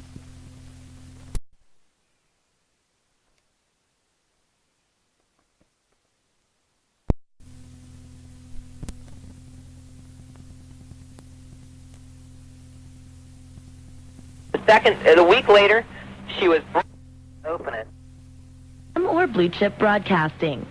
This is your station for Steelers football. Join me, Bill Hillgrove, along with Myron Cope and Tunshilkin, as we bring you exciting Steelers action right here on the Pittsburgh Steelers Radio Network. Play action fake. Gurnell back. Closer for the end zone. Touchdown, Steelers! And this place is on fire. Look at the terrible towel swirling. The Pittsburgh Steelers take on the Buffalo Bills this Sunday at 12 noon, right here on News Sports Radio 1410 Wing AM. Sometimes it's hard to tell when you should be concerned about differences between youngsters the same age. Most of the time there's nothing to worry about, but for one child in 10, the differences may require early educational or medical help. If you're concerned about a child you know, call Starting Point at 236-9965. 236-9965. Starting Point. Building better tomorrows by giving youngsters and their families an early start. News Sports Radio, 1410 WING AM, Dayton's first radio station. Broadcasting live from the Wing AM studios in Kettering, Ohio, it's time for The Wrestling Guys. It's Marty Adams with Shawn Stidham and Goat Boy. Switch. Join us every Wednesday evening at 7 p.m. And now, The Wrestling Guys. Hello, Dayton, and we're back again for not just 60 minutes, but 120 minutes. Yes, sir. Of the fastest-paced wrestling action of WWF, UCW, ECW, HWA. You name it, OCW. We cover it all, and you know what a month of wrestling around the Miami Valley. It all started off at the beginning of the month with Outlaw Championship Wrestling having their debut show in Yellow Springs. This Friday, the Heartland Wrestling Association in Centerville. Sunday, Unified Championship Wrestling at the 768. Then, on October 16th, the World Wrestling Federation at the Nutter Center. And some late-breaking news, maybe? Wait. Is the NWA show happening I believe the 24th? NWA at the Nutter, combined with some type of a car show or something. Yeah, and I think the Bushwhackers are on the card. Trying to get some information on that. We may even have somebody on that's promoting that show tonight. Exactly. And you want to do it? You want to talk about it? Let's wait. No. Let's break it later. Let's go ahead and do it. I always want to break stuff right away. Well, we're going to have some late-breaking news. We got 120 minutes. I think Raj is going to call in. Raj? And maybe we'll break it with Raj. All right, we'll wait for Raj. If Raj calls in, we'll break it with Raj. Raj, we're going to give you about a half hour to call. If you don't call by 7:30, we're breaking it today. Raj, you know the celebrity hotline number. If you want to give us a call, otherwise we're going to scoop you. A lot to get into, and unfortunately, a lot of it is not good. And if you have not listened to the Wrestling Guys daily news update, last night at the SmackDown tapings, there was a match between D'Lo Brown and Droz, and apparently what happened during the match, D'Lo Brown went for a running powerbomb, and we had conflicting reports. Either D'Lo stumbled or he didn't have a good grip and Droz flipped. Whatever the case, Droz landed on his neck with the weight of D'Lo on top of him and was paralyzed in the ring last night. It was a very scary situation. Paramedics, referees, officials from the World Wrestling Federation came running down to the ring, and Droz was carried out on a stretcher. Now, here's the latest. Droz did have surgery earlier today. He had a piece of his pelvis removed to replace the injured discs in his neck. He also attached a plate and screws to the area in an effort to stabilize the neck. He suffered 2 dislocated and fractured discs in the mishap. If there's any good news out of this, the spinal cord was not severed. However, Dr. Lawrence, I hope I get this right, Memmerstein, who was the orthopedic surgeon who performed the operation, said it's way too early to say whether or not he'll regain use of his legs. And I know I talked to some guys last night. D'Lo was an absolute basket case in the back. And we might bring up, we talked to D'Lo just a little bit ago, talked to Al, talked to several people. A lot of people in the locker room didn't even know that he was having surgery. So the information we gave them was really faster than what's hit the guys. They were heading over to the show. Just to let you know, they're having to work tonight, a day on their regular day off because of a missed schedule. So they're doing a house show tonight. They were all carpooling over. One of the things that I heard was that Droz stopped the attendants when they were taking him out in the ambulance and asked for D'Lo to come to talk to him, and told D'Lo before he left the stadium that don't feel bad. I don't want you feeling bad.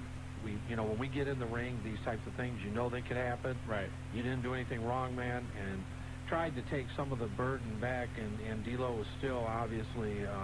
Well, and this is one reason that we say so many times for these guys to call in doing backyard stuff and everything. This is the things that can happen, and you take a look at D'Lo Brown and Droz. These are 2 guys that have been in the systems for years, have been trained, have went through, have paid their dues, and a very simple maneuver that happens probably in 9 out of every 10 matches nowadays caused this kind of injury. And last night, and it's amazing that Droz did that, because last night, as he arrived at the hospital, he had no feeling from his neck down. Right. And for him to take the time out of that kind of personal trauma to try and comfort D'Lo Brown just says a lot about what kind of guy Darren Drozdov is. Let's say Al, Ivory, Boss Man, several were all heading over. And the consensus was that's the type of thing that we think about in the back of your mind every night when we go out there and perform. And I can see, especially when you have something of this nature or an Owen Hart tragedy, it really becomes something that becomes more prevalent when you're out there trying to do your different things. And man, it's got to be tough working the day after that. And, you know, unfortunately, a lot of the mainstream press is picking up on this and comparing it to the Owen Hart tragedy. And I think it's two totally separate incidents. And, you know, we talked about the Owen situation many times. I don't want to dig that up again. But, again, our thoughts and prayers going out to Droz. And, you know, hopefully he'll make a recovery out of this. You know, at this point, you don't care if he's ever going to wrestle again. You just want him to be able to walk. Absolutely. The other story going around today, another sad piece, World Wrestling Federation Hall of Famer Gorilla Monsoon passed away earlier today at the age of 62. Now, Gorilla had been under some ill health for a long, long time, and unfortunately, today he passed away, and we want to send condolences out to the entire Marilla family. But Gorilla was a guy I absolutely loved. Absolutely. I mean, any of our older wrestling fans out there can remember Gorilla, a long-time commentator before, after his days in the ring. Exceptional. And, you know, WrestleMania, where did we just see him? And he didn't look good. I think it was WrestleMania, or the Royal Rumble, one of the two pay-per-views earlier this year. There was a lot of speculation about his health then because he had just lost so much weight. And he was always such a huge man, huge hands, and fan favorite. You think back into the 70s with his feud with Bruno Sammartino, which was, you know, he was probably, I'm trying to think of a monster heel to kind of compare him to now. But if you want to think of how dominating Vader was in WCW when he was back in World Championship Wrestling, that's how Gorilla was in the World Wrestling Federation. And how many different body parts did he make up when commentating a match? You would see, you know, it's a shot in the Plasobius region, and, you know, he was great at that, and he had a good time doing what he did. And if you even think about, heck, just 3 years ago when he was the president of the WWF and his angles he had with Steve Austin, which you see on now, you can see on Austin's highlight tapes. Those were hilarious. So Gorilla Monsoon dead at the age of 62, and he will be missed by many, many people, us included. Absolutely. A couple other news stories to get into from the previous week, and probably the biggest story of the week outside of the Droz and Gorilla Monsoon incidents was the departure of Vince Russo and Ed Ferreira. What a blockbuster. To World Championship Wrestling. Now, again, those two gentlemen were the men in charge of writing the storylines and coming up with the angles in the World Wrestling Federation, and incredibly, they were not under contract with the World Wrestling Federation. That is bizarre. I mean, that's asinine. I mean, you sit here, two people, everybody credits them, their names are at the forefront of the meteoric rise of the WWF, bypassing WCW, and they're not under contract? Oops. And basically what happened with those two is they were getting burned out. They were responsible for Raw, for SmackDown, for the pay-per-views, for everything you saw, and they were working 70 to 80 hours a week. They're getting burned out. Then here comes Bill Bush in the back door saying, hey, guys, why don't you come down here and talk to us for a little bit? They fly down on Saturday. They sign the deal on Sunday. And at the very last minute, you know, Vince McMahon gets a phone call saying, hey, we're going to WCW. Unbelievable. Uh-oh. What is it? I'll tell you what. Who is it? I can't tell you. You're not supposed to look at this. Go ahead. Get on with the news. Okay, anyway, talking more about the Vince Russo-Ed Ferreira incident. I've said this before on the hotline. I think it could be a good move for both companies. Just because I think the World Wrestling Federation was starting to get a little bit stale over the last couple months. Unforgiven sucked. The Raw the following night was kind of weak. And WCW is getting two guys that know how to create cohesive, interesting storylines. The big question, Marty Adams, is whether or not they're going to be able to have that kind of success in WCW, given the restrictions they will have placed on them by Time Warner. Well, let's face it, there's no doubt. A whole different cast of characters. Not going to be easy to duplicate what was going on. And let's face it, Vince lives wrestling. So a lot of involvement. And I don't know. It can't get worse. It's got to get better. Those guys knew that. They're coming in at prime time. They can make and affect changes. Anything that happens that's an improvement will be totally directed at them being successful. What did you think about Psychosis being the Cruiserweight champion? That was... they need some help. What happened on Monday night was Lenny Lane and Lodi last week were told, or I should say WCW was told by Time Warner to not have Lenny and Lodi on television because of a lot of heat that Time Warner was receiving by various gay and lesbian organizations because of the betrayal of Lenny and Lodi. And so the idea was that Lenny would come out on Monday night just as plain Lenny Lane, no makeup, no ribbons, nothing like that, and drop the title to Disco Inferno. Well, at the last second, Time Warner says, we don't even want him out there because of the chance that he'll get from the crowd. They do a phantom title change to Psychosis, and Psychosis comes out to drop the title to Disco Inferno, who I never considered a cruiserweight, but... Psychosis, oh man, what a great way to get the title. Here, you win! One of the shortest title reigns in the history of championship wrestling. Yeah, pretty much. But unfortunately now, what's going to happen with Lenny and Lodi? That's a question we'll talk about tonight. Also, of course, your thoughts about Vince Russo and Ed Ferrer going to WCW and how will this affect both companies. A couple other things to keep in mind tonight, of course, if you have any thoughts about Gorilla Monsoon or Droz, we'll gladly talk about that. What did you think of Bret Hart and Benoit on Monday night? You know what? Something that I want to talk about a little later, too, but I heard, and I know you heard it, Bret Hart wanted to go ahead and do the job for Chris Benoit, and WCW would not allow it. I heard that. And that blows my mind. Well, I guess, I guess they feel like they gave in to Bret on a lot of his requests.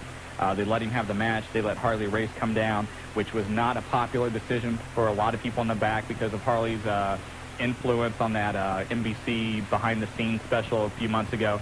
But they let Harley Race come in and comment and announce the match. So, but for whatever reason, they didn't want Benoit to get the win, even though Bret did. So it was a good match, excellent match. Low ratings, though. Well, the low ratings, but both shows really took a dive this week. Yeah, that's true. Well, tough competition. Hell, you didn't even watch the shows until you got home and watched them on videotape. Well, that's true. I was down crying in my beer over the Reds. You should have heard me on Z93. Gee. But so a lot to get into tonight. And again, we want to remind you about the big shows coming up this weekend. On Saturday night, the Heartland Wrestling Association will be at the Sportstown Athletic Center in Centerville. For tickets, you can call 885-5711 or Classic Cards at 743-1792. 7:30 bell time. A lot of great matches on the card, including Chip Fairway, Cody Hawk against Bull Payne and Alexis Machine, Todd Morton, Tariq the Great, Rapid Delivery Rory Fox, all those guys on Saturday. And Sunday, UCW matinee, 4 o'clock. It's at the 768. All the great UCW stars, and I'll tell you what, sounds like it's going to be one hot weekend for wrestling.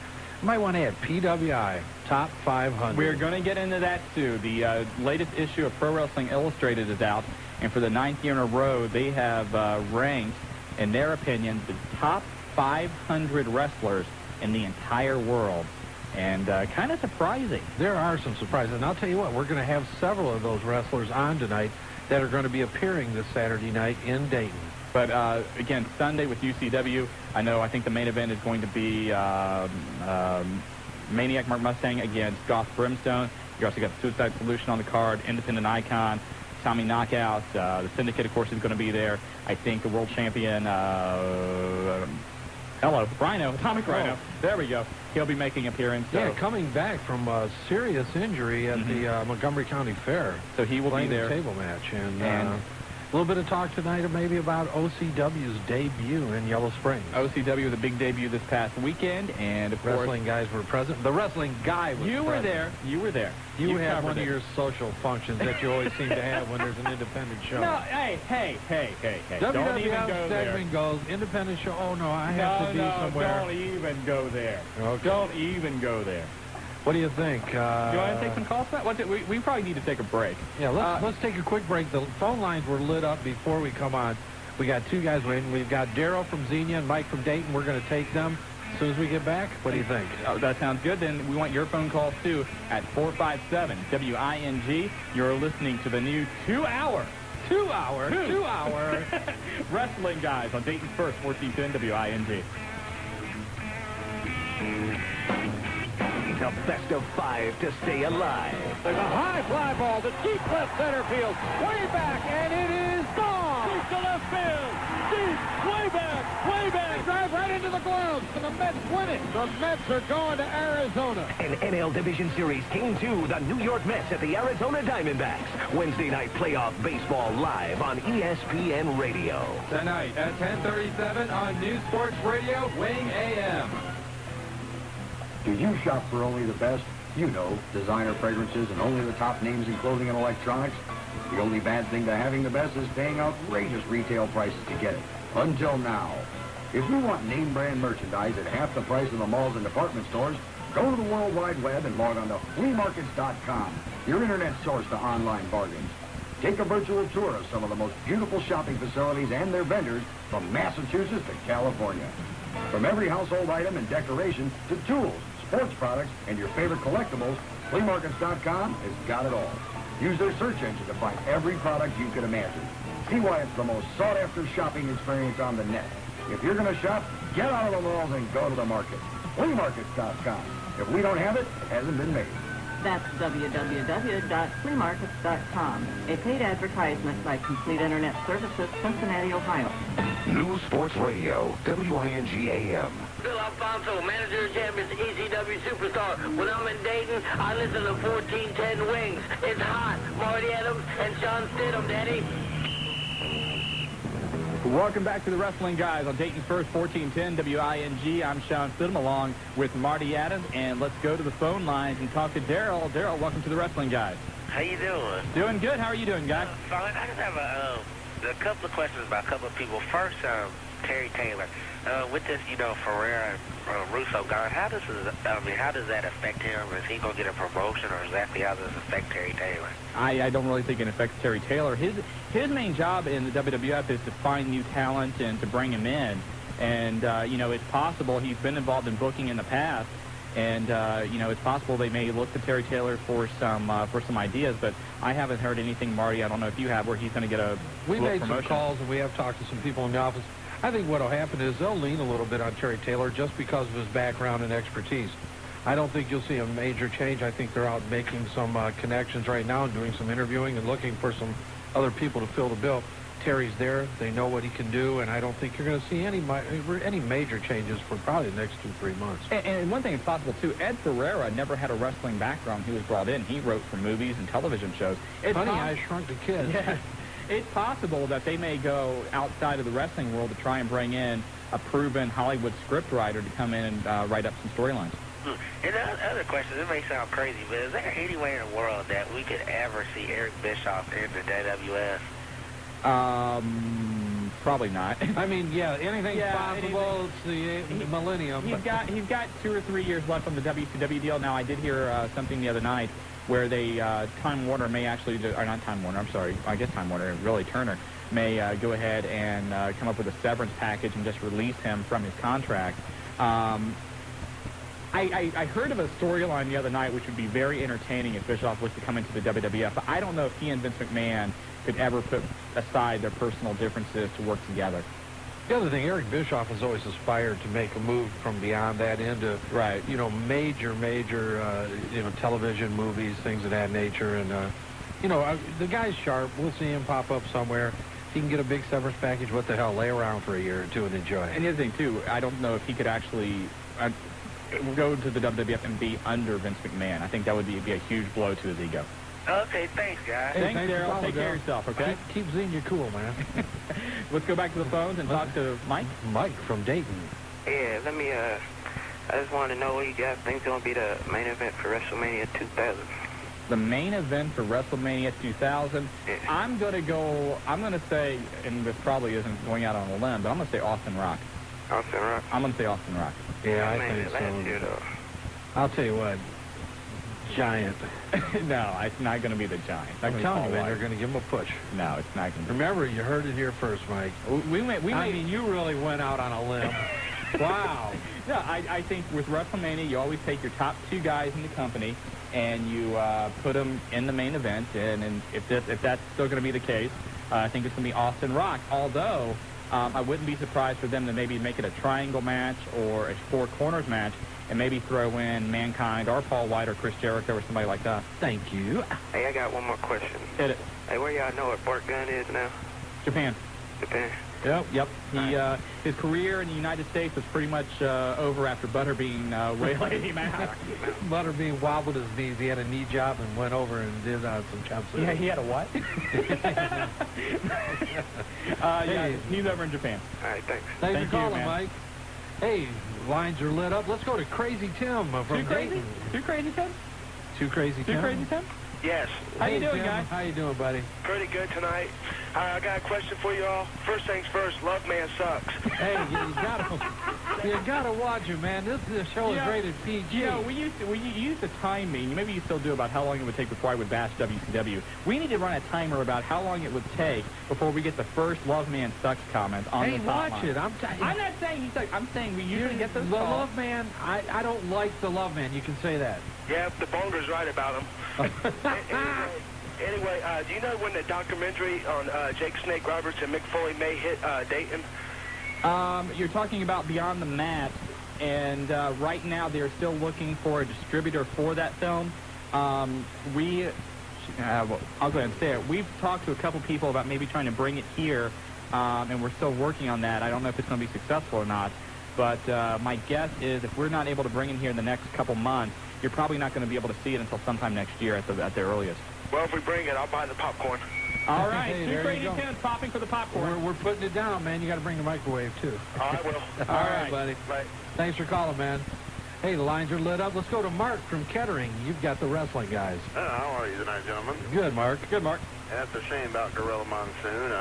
I think the death of his son really contributed a lot to his passing, too. Yeah, for a lot of fans, if you don't know this, if you remember the referee, Joey Morella, who I believe was the referee at WrestleMania 3 during the Hulk Hogan Andre the Giant match. He died, Mark, help me out here, 7 years ago? Yeah, it's been 5 to 7 years ago. In a car accident, I believe it was on New Year's Eve, too. Yeah, it was. And Harvey Whippleman was in the car with him, and I know that affected Gorilla greatly, but, excuse me here, I'm getting all choked up, and I'm not really that upset. Marty, take this. I'm going to start choking my teeth over here, No, too. yeah, absolutely. And, you know, Gorilla was very vocal about, you know, what he went through mentally with the loss of his son, and we can all appreciate that. You're absolutely right. I remember Gorilla Monsoon. Now, remember the Antonio Inoki Muhammad Ali match, right? Right. Okay, remember Gorilla Monsoon fought Chuck Wepner. And left Chuck Wepner with a broken and bloody nose. So did every other person that fought Chuck Wepner. I guarantee he put a hurting on that boy. Yeah, and, you know, Gorilla Monsoon, you know, a lot of people, especially the younger fans, don't really know how great an in-ring career he has as a competitor. He was simply an incredible, intimidating presence in the ring. Yeah, him and San Martino wars were something else. Oh, classic. 70s. Classic No matches. doubt about it. Yep. Well, you have yourself a nice evening, gentlemen. Hey, Mark, thanks for calling. Thank you. Mark, thanks for the call. Hold it. What a nice call that was. Absolutely. I'll tell you what, educated. We have great callers, but you get a guy like that, just calls in, says, I like Gorilla Monsoon, just do a quick remembrance, sit down. That's nice. Great. Oh, very nice. Hold on a minute. Wait, what's up? Oh, man, the red light's flashing. Hotline? Celebrity hotline. Hold on, let me check it. Who is it? Oh, God. It is. You him? said you gave him 30 minutes. I gave him 30 minutes. 23 of them. Big Daddy himself, Rod Cox. Are you back in town? I'm back in town, and I tell you what, you guys got to give me some kind of private line. I'm calling in with the rest of the guys. You know what I'm saying? You called in on a celebrity hotline. Nobody, I call in the regular I tell you what, when we get done here, you hang on, we will give you the celebrity hotline number. All right, cool. And you can call in. Jobber, make sure that Big Daddy gets that. Tell the limo to wait and just fuel the private jet for him. The Pinto's waiting, not the limo. Oh, okay, that's what I meant, Pinto. Now, Rod, I'm hearing rumors. I'm hearing these things going around that despite your ban, you're gonna be at the 768 this Sunday. Well, you know I ain't supposed to be there. Now, if you buy a ticket, can you show up? Well, not supposed to, but you could. But I can. Okay. And I got some tickets. Oh, okay. True Doug got me tickets. Okay. And I might have a couple of fly honeys from the west side with me, you know. But I'm just chilling, man. So I'll tell you right now, we know about the big announcement. Yeah. Do we want to tell the people of Dayton about this? Yeah, go ahead. You I'm sure? gonna let you say it, and then I'll finish it up. Okay. Rod, it's your announcement. Break it, man. Go ahead. What about ECW? Go for it. Go for it. Dayton, Ohio's Air Arena, October the 30th. And it's not a standard show. It is a television taping for TNN. That's right. And you know what? Big Daddy Raj Cox is the main man for promotions around here. I've got 100 free tickets. I've got the flyers. I've got the boards. I've got everything. So the big announcement, ECW officially now coming to the Hare Arena Saturday night, October 30th, right before Halloween. That's going to be a good crowd. It's going to be a great crowd. And you know what? I'm going trick-or-treat. Is that all right? Yeah, absolutely. Go right ahead. Let's go together, man. So let me get this You straight. go as a wrestler, we'll go as wrestling guy. Now, if people come up to your door on Halloween and knock on the door and say trick or treat, are you going to give them ECW tickets? No. Oh, okay. I'm going to give you guys ECW tickets and they can trick or treat down at Wing AM. Hey, that's even better. There you go. But I'll tell you what, it should be a great night then. Dayton, always a big ECW town. TNN taping. Yeah. Here's your chance to get your mug on national television. And, you know, everybody can see the Mike Awesome guy. I mean, what do you guys think about Mike Awesome? I think Mike Awesome in the ring is great. But do you think he's the ECW Heavyweight Championship material? I think he is. However, I don't think that he has been built up enough to be given that title. Does that make sense? Right. He has the ability. I think he has the charisma. But I don't think they gave him enough time to be developed. I mean, this is a guy just really coming off of an injury that they give the title. And his knees still look pretty bad, but he's going out there and he's busting his butt trying to make a name for himself. But I've been going with the guys for the last couple of weeks. I'm not going to Louisiana because, you know, I'm going to be here. You got to take care of business here. And, well, Mike Austin's not getting a real good response. But you know what? He's still a heel, but he's playing a face. Well, you know, one thing that's going to be interesting about that October 30th show, for a lot of people in Dayton, it'll be the last time you see Taz in ECW. That's right.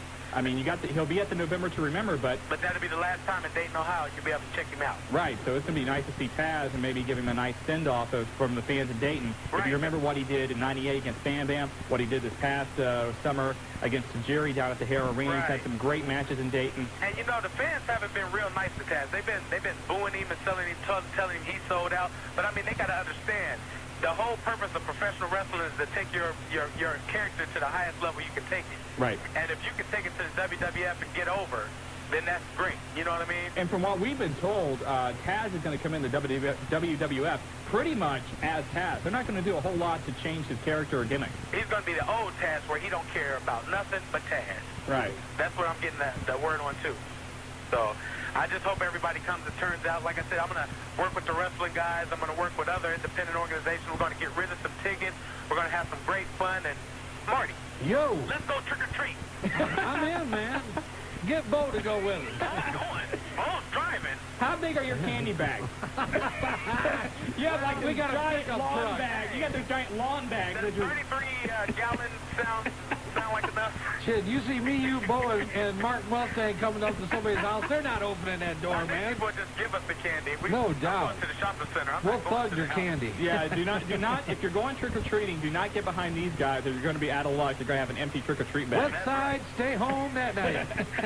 Well, you guys, thanks for letting me come on with the hotline. As always, you guys do a great job. And thank you, sir. I love you guys' hotline just as much as I love the UCW hotline. And everybody's going to be looking forward to seeing you Sunday. And now the rumor has started officially. That's if I can show up. If Slick Willie F don't have the cops outside the door, maybe I can sneak in. Now, again, Raj, 768 Union Hall this Sunday, 4 o'clock bell time. Tickets are $7 for every seat in the house.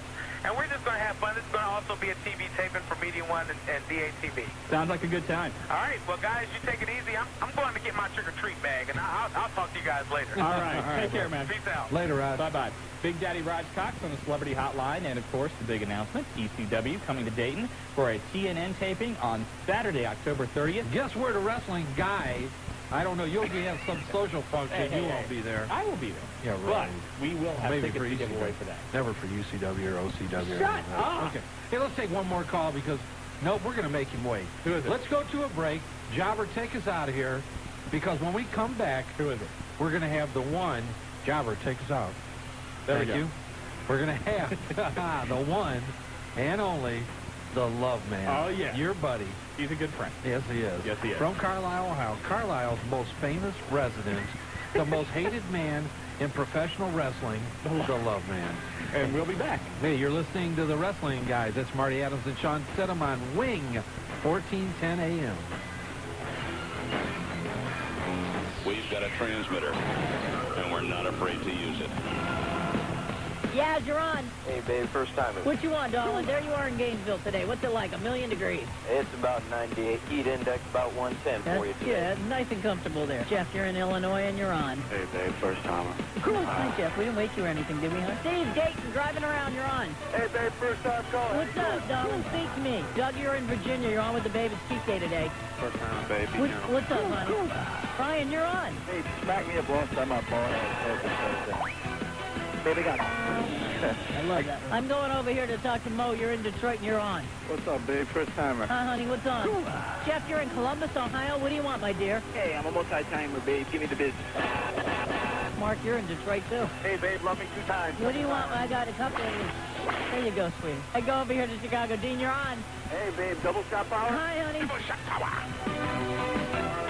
Honey, I don't think the kids should watch so much TV. I grew up watching TV. It didn't hurt me. But I've heard that it can have negative effects. I think it's okay if they watch cartoons. Yeah, well, you would think that. Yeah? Well, you're a party pooper. Booger head. Doo-doo brain. When adults don't have the answers, they can feel as frustrated as kids. ConnectForKids.org on the web has thousands of resources for helping kids in your community. ConnectForKids.org. Guidance for grown-ups. A public service message brought to you by the Benton Foundation, the Ad Council, and this station. News Sports Radio, WING AM. Hey, fans, this is the world's favorite wrestler, Rob Van Dam. Call me what you will because I know it's going to be good. Mr. Monday Night, Mr. Pay-Per-View, simply Mr. Friday Night on CNN. You are listening to the Wrestling Guys with Marty Adams and Rob Van Dam. It's Shawn Stidham and Rob Van Dam on 1410 Wings with Rob Van Dam. Say it. Rob Van Dam. Say it. Rob Van Dam. Say it. Rob Van Dam. Marty. Oh, jeez. It gets me every time. Welcome back to the Wrestling Guys on 1410 WING. Shawn Stidham along with Marty Adams and Rob Van Dam, surprising a lot of people by his placement in the Pro Wrestling Illustrated Top 500. He is. Can we get a drum roll? Jobber, do you got a drum roll in there? Jobber, drum roll. Yeah, that's more like a room shot. That's not right. He gave us a double. Okay, I guess that'll work.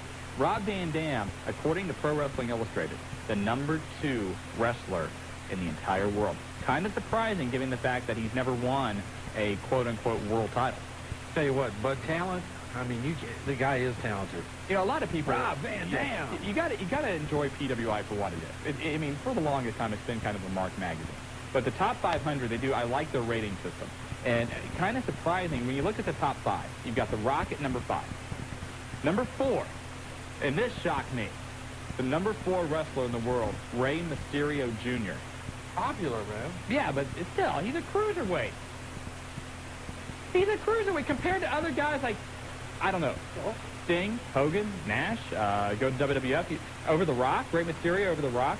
You really think in a match The Rock wouldn't beat Rey Mysterio Jr.? What's the rating? How do they rate him? Pretty much, I think, just over the type of year they had and their ability. And let's see, I don't know if I really have... Rey Mysterio beat Kevin Nash. Rey Mysterio beat Kevin Nash. Rey Mysterio would not beat The Rock. Please. Anyway, number 3, the top wrestler in Japan right now, Masala. He's number 3. Number 2, Rob Van Dam. And number 1, I don't think there's any surprise about this. Who is it? Stone Cold Steve Austin. No doubt, man. Rey Mysterio Jr. over Goldberg. Goldberg's number 9. Rey Mysterio Jr. is number 4. You know, obviously you look, DDP number 6. There's a lot of... DDP number 6. Kijimoto, who a lot of people mainly know as the Great Muta, number 7. The Undertaker's number 8. Goldberg number 9. And number 10, Taz. There's your top 10. You got... These are the guys that are not in the top 10. Sting, Kane, Kevin Nash, Benoit, Mankind, who else? Ric Flair, Hulk Hogan, Jericho, X-Pac, all these guys. You think Hulk Hogan deserves to be in the top 10? No, I didn't say. I don't think he deserves to be in the top 10. But the funny thing is, if you take a look at the top... Okay, there you have. We got the Goldberg fan out there. If you take a look in PWI's rating system, in the top 500, Hulk Hogan is... I don't know, where's Hulk Hogan in there? He's down here somewhere. He's number 1 in the top 10 as far as the monthly ratings go. And all of wrestling, Hulk Hogan, they have the number 1 wrestler in the entire world this month. But Hulk Hogan at number 44. Well, he was out a lot, too. He was out a lot, true. Yeah, you have to take that into consideration. This is a yearly thing. That's true. But let's go to the phone lines, would you please? Let's go to the phone lines. Who we got on the line? Who'd I tell you? Oh, yeah, Love Man. I'm sorry. Your buddy, I'm sorry. The most hated man in professional wrestling. He is. From Carlisle, Ohio. Love, are you there? I'm here. How you doing? All right. Yeah, Love Man just got back with the honeys. You know, been a little stopping. Now, Love Man, remember. How are those watch junior what high? you say. How are those junior high cheerleaders? Well, we're gonna find out. They had a game tonight, so too bad I couldn't go around and see the little pom-poms going around the field. But you know. Okay. What do you want to talk about, Love Man? I was on the internet. And I got some sources telling me that DDP's, I guess, buying a house next to Bill Bush. I think that's DDP lived next to Eric Bischoff. I think Not that's true. a joke. No, actually what happened, DDP and Kim bought a new house about 8 months ago. Uh-huh. They did used to live next door to Bischoff. Right. And a lot of speculation at that time because DDP and Kim and Bischoff and his wife were real tight, buddy-buddy. So a lot of people speculated Very buddy-buddy. Yeah, on why DDP had a meteoric rise. But anyway, the jobber's saying a lot of stuff about you too here, man. I see that. But to make a long story short, no, that is not true. They just got in a new home and it was a dream home. Not happening. That's somebody just tried to insinuate DDP's brown moving. Which is not beyond that. But, no, he's not beyond that at all. But I got a question. Whatever happened to Buzz Sawin? Buzz who? I can't pronounce his last name, but I guess he had a feud with Tommy Rich back. Buzz Sawyer. Buzz Sawyer passed away 8 years ago, I believe. Was basically found dead in the front yard of his house, if I remember correctly. Yeah, great feud and great wrestler. Oh, back with Tommy Rich, and that feud was around 83, 84. In the Georgia Dome, I think it was. Well, the Georgia Dome wasn't built yet, but I think in the Omni, you had probably the bloodiest match of all time. It was just simply brutal. And Buzz Sawyer had his own personal demons, and unfortunately they got the best of him about 8 years ago. Yeah. Well, the Love Man has been listening to a few callers saying that, I guess, well... Watch it. Like the last caller said, I ain't saying nothing, I want some fans' opinion, not that they have to say it here, but because I'm really wanting to start up something big, you know? I mean... The Love Foundation? There we go. I mean, because the WCW got a big push over the weekend for those WCW fans that are able to read and those WWF fans that are able not to see. Agreed. So. We understand what you mean. All right. All right, take care of yourself. So, all right. Okay. So everybody out there, just have a great day. You're not going to give your tagline? Huh? What's your tagline? And everybody knows who the Love Man is. There you go. Everybody knows. Thank you, man, you're going to be there Saturday and Sunday? I'm planning on to it with the group of guys that I gave shout-outs to over the weeks and stuff. We're planning on being there. All right. And hopefully the Blonger and the Rat's going to be there. All right, we're going to look for you guys Saturday and Sunday, man. All right. All right, love. We'll need to tell Les to get some extra security if all those guys... No doubt. Bonger and the boys, man. Bonger, I'm going to be keeping my eyes on you, dude. All right. Just remember, guys. Hey, let's go. One thing, he's 14 years old. That's right. Remember that. Okay, hey, lines are still lit up. Jason, you got the wrestling guys. Hey, how you doing, Marty? Good, buddy. How's it going? Hey, nice to see you. First, I want to say the bloodiest match of the Omni was that wasn't there. It was last Saturday at OCWA when Slash and Buzzsaw took on Suicide Solution. That was the bloodiest damn match. Wait, the bloodiest match in the Omni?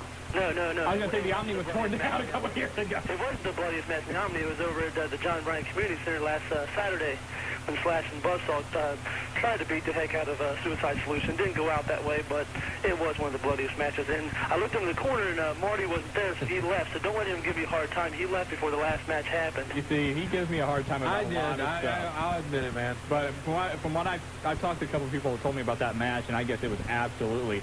The color of the canvas changed. Red. This is Slash, and I know I was there personally, and I still have the scars on my head to show for it. Ouch. And I do want to say this, that PWI has something to look forward to. Rey Mysterio number 4 should be Hop Singh, but well, that's a different story. Get a plug in there, man. Yeah. I just want to say about all the independents going on today. You know, you got OCW, you got UCW, you got HWA, you got all these other. Well, I mean, where do you see? I mean, with all these independents growing up and just all around Dayton, all around the country. I mean, you got so many wrestlers, so many independent wrestlers trying to make it to the big times. Does that make it harder, easier for other independent wrestlers to move up? And does it hurt the Dayton area with so many people pulling one way or the other, trying to get wrestlers seen? Excellent question. My opinion is, the more independent wrestling you have out there, the more opportunity somebody has to get experience and to get matches under the belt and try and make it to, one of the big shows. The question is, with the number of independent federations you now have in Dayton, is whether or not they can all survive, because you have to draw a crowd to, you need to make money, bottom line. Definitely. And, the question is there enough wrestling interest in Dayton to support 3 independent federations in town? Now, I think the OCW and UCW did a great thing this past Saturday by sharing some talent. If you can agree to work together, I think it's going to benefit both federations in the long run. Yeah, it does. That's pretty much my question. I just wanted to kind of do a little couple plugs there, too. And I'll see you guys, and hopefully, Marty, I'll see you guys Sunday. Yes, Lev, looking forward to it, buddy. Hey, Hop Sing will be there, and I'll tell him to stop by and say hi. Thanks, appreciate it. See you, buddy. Along the same lines, the thing is, you need to work. Right. And it does help to have the opportunity to take matches, back and forth through federations. The other thing, you need to train. And exactly. Between OCW does have their own ring, and I know there's been some interaction among them, and I think some of the UCW guys and OCW guys have been working together.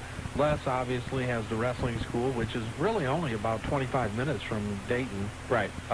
Which is available, and on any given night you've got anywhere from 15 to 25 prospective WWF, WCW, ECW wrestlers down there learning, and Les Thatcher's got 40 years in the business, Right. He may be a Sergeant Slaughter type, and we're going to talk to Les a little later, but Les is good, and a lot of the guys around here are good. So between all of them, should be a lot of opportunities. Well, you take a look at, you mentioned Les in the Heartland shows.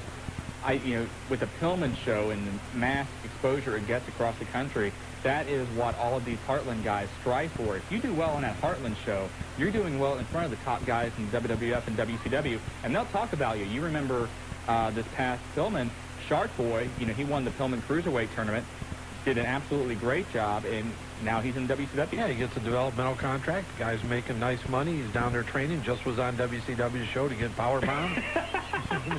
How about that for, hey, we want to bring you down here and get powerbound by Sid. But I mean, and there's 2 or 3 other guys that are about ready to make that jump. And as we said, in PWI's top 500, 4 or 5 people out of HWA are in the top 500. Right.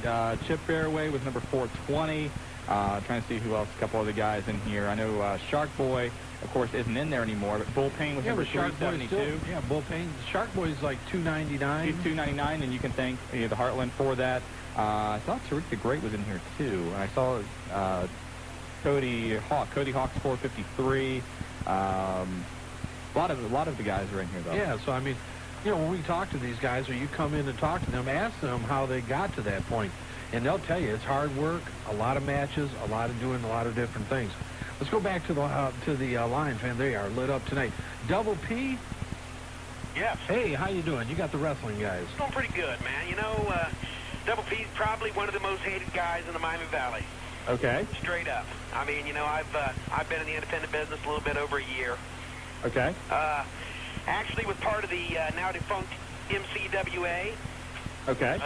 We ran the John Brown Community Center twice. First time we had 240 people at it.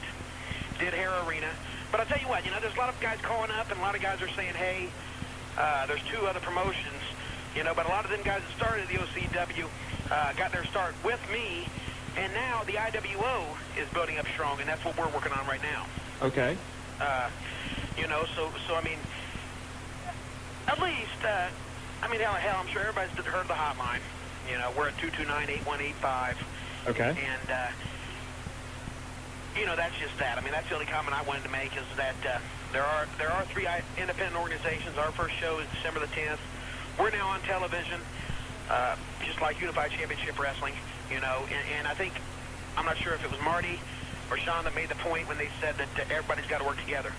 Yeah, well, I mean, we all feel that way. I mean, obviously, when we came on, if you go back to the first couple weeks that we even broke the radio show, we said that was one of the things we wanted to do. I mean, it's easy to come in here and report about WWF, WCW, ECW, and we love to do it, and we work with these guys. I mean, we talk to them almost on a daily basis. Sure. But also, we wanted to do something for the local groups, too, and I think that's important also because a lot of the guys that you're going to see here in Dayton today may very well be in the WWF show a year from now or 2 years from Oh, now. I agree. We had a guy that wrestled for the MCWA who now wrestles up north, and he's got a tryout in Poughkeepsie, New York in November for the World Wrestling Federation.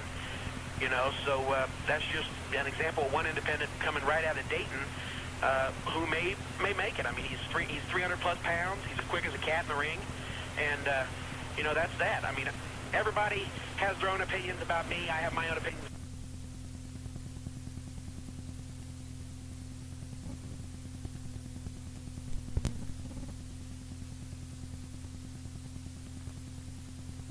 What is the name of Mankind's finishing move? Mankind's finishing. Well, he's yelling somebody in the back. What's Mankind's finishing move? The mandible claw. There you go. Got it, man. There we go. He's just taking his time, wants to make sure he's right. Okay, Marty, easy one or difficult one? No, let's make it medium. Medium? Okay. Who is the longest reigning WWF Intercontinental Champion of all time? The longest Intercontinental Champion. And what his gimmick was the greatest Intercontinental Champion of all time. Oh, jeez. I'm probably going to be wrong. I want to say the Honky Tonk Man. You got it. Yeah, right. You got it. I'll tell you what, we have educated fans. Yes, we do. You ready for number 3? Are you ready? You okay. sure? And a hush falls upon the crowd. No pressure here. Our fans are diligently listening to the radio. Everybody calling in like, please get it wrong, please get it wrong. Yes, everybody is hoping that you don't, but we do. Are you sure? Yeah. No pressure, Greg. I got 3 kids here to help me. Okay. Who was Jimmy Superfly Snuka's manager when he first entered the World Wrestling Federation? He was just on... Okay, I'm trying to help. Okay, go ahead. I'm not going to say it. Lou Albano. You got it! Bingo, man! Jimmy Snuka's manager when he first came into WWF, Yes. Captain Lou Albano. I'll tell you what, man, what a crowd tonight. Nice job. And you get, of course, once again, the entire WWF prize package, including a gift certificate for the No Mercy pay-per-view this Sunday, courtesy of our friends at Time Warner Cable. And we've also thrown in a 4-pack of tickets to see Violent Championship Wrestling Saturday, October 23rd, and at the Piqua Armory in Piqua. Congratulations, man. All right, thanks. Okay, thanks for calling. Hang on the line. Jobber's going to get you all the information. All right. I'll tell you what, we got one more caller, and I don't know, let's take one more caller, Jobber, since he's on here. Billy? Billy, you there? Yeah. How what you you doing, man? man? Was you calling in with the answers? I'm trying to win the questions. You got anything you want to talk about? Not really. He's bummed, man. I'm sorry, man. I don't blame you for being bummed out. All right, man. All right, All right, thanks for calling. Anyway, the fastest 120 minutes in radio just about wrapped up. Want to thank our guest tonight, Atomic Rhino, Willie F. from the UCW, and also, of course, Bubba Ray Dudley from the Dudley Boys in the World Wrestling Federation. And this Saturday, don't forget the Nutter Center, 5 o'clock, World Wrestling Federation comes to town, and Bubba says at 3 o'clock he's going to be looking for trouble at the Fairfield Commons Mall, so that'll be a lot of fun. I'll tell you what, show respect, because my boy does get a little crazy. Then also Sunday, we've got the No Mercy pay-per-view of the World Wrestling Federation, 8 o'clock Sunday night. Ought to be a big time. And, of course, during the week, anytime you want the latest in wrestling news, call the Wrestling Guys hotline. It is 285-0991. And Marty Adams has promised me an updated calendar of events this week. I have to do it. You have to. Calendar of events, listen to it. We're going to talk a little more about WWF coming not only this Saturday, SmackDown taping November 16th, Cincinnati. Just down the road. Also, ECW coming October 30th. Oh, yeah, and I'll tell you what, a big announcement. I can't announce it, but I'll tell you what, going to be some. It's going to be a different type of night that night. But if we do announce it, where will we announce it? We'll announce it on the Wrestling Guys hotline. I'm trying to get a plug in here. Well, wait a minute. No, I'm just saying I may want to do it on the show. It's up to them. They may not want to. It depends when you can announce it. That's true. But you're going to hear it from the Wrestling Guys. Of course you will. The Willie F. will listen to the Wrestling Guys hotline and then try to get it on his. But no doubt that... I didn't even go that cruel. Well, I didn't go that far. Well, no, you just challenged his masculinity and talked about his son. But still, it's even worse whenever you say that he's ripping off our hotline. No, it's just the way it is. No. But I'll tell you what, we both have good hotlines. Hey, no doubt about it. That's why we give their number out. Exactly. A lot of challenges being thrown around again tonight. Yes, there are. And who knows where we're going to come from that. Hey, one thing I want to say, once again, a couple things in case you missed it. Number one, good news on the Droz story. It looks like he has regained feeling in his legs. So we want to say, again, our thoughts and prayers to him. Hopefully he gets back into the ring real soon. Shane Douglas, thoughts with him. He had surgery today to repair his bicep and to look at his rotator cuff. So Shane Douglas, on the men should be back real soon. And again, Dr. Creep, locally, big wrestling fan. A lot of you, of course, know who he is from his days at Channel 22. A little under the weather tonight. Triple bypass. Yeah, triple bypass. So hopefully he is back up again, scaring everybody again, because Halloween just isn't the same without Dr. Creep in town. And it's about over. It is. It's all set. Again, real quick, want to thank Time Warner Cable for supplying us with the WWF No Mercy prize pack. Again, 1-800-885-4993 or 1-800-859-9489. Watch No Mercy this Sunday, WWF on Time Warner Cable. And you've been listening to the Wrestling Guys. It's Marty Adams along with the head of the Love Foundation, Shawn Stedham, on 1410 Wing AM. We are Dayton's voice in professional wrestling. Good night, Dayton. Out. The Wing AM studios in Kettering, Ohio. It's time for the Wrestling Guys. It's Marty Adams with Shawn Stedham and Goat Boy. Join us every Wednesday evening at 7 p.m. And now, the Wrestling Guys. Hello, Dayton, and welcome to the fastest 2 hours of wrestling. You got Shawn Stedham and Marty Adams here, and I'll tell you what, we were rushing around. We are here. We've got a lot of news. We got a lot of guests. We do. And we have a lot to go over, and what a week in professional wrestling. It's been a busy week, as always, it seems like, and we got a lot of guests tonight. Pretty cool. Hey, it should be good. One special guest, I don't know if he's going to call in or not. One, I would say, is a legend in wrestling. Yes, he is. One is maybe a legend in his own mind. Well, and actually, the second one is on the verge of becoming an honorary wrestling guy like Shane Douglas. Hey, that's true. He is. He's getting close. We're going to have to let him know about that, being that him and Shane are pretty good friends. But I'll tell you what, and as usually, the celebrity hotline always lights up during the 2 hours. So let's get into some news, and let's take some calls, and let's get this rolling. You don't want to say who the guests are? You want to make them? No, let's wait a little bit. Wait a little bit? Hey. All right. Should we tell them now that this is our final show? I don't think we were supposed to say that yet. Okay. We were going to start a petition against Wing AM. Do you believe it? No, you want to say no. Let's not do this. We may have to come on for a half hour next week. Are we gonna? We haven't made up our minds yet. We're just. By the way, this is our final show probably for the month of October. Next week, the World Series is going on. Can you believe they're preempting the Wrestling Guys for the World Series? And we're getting bumped for the Yankees and Braves, which will probably be Game 4. I don't understand it.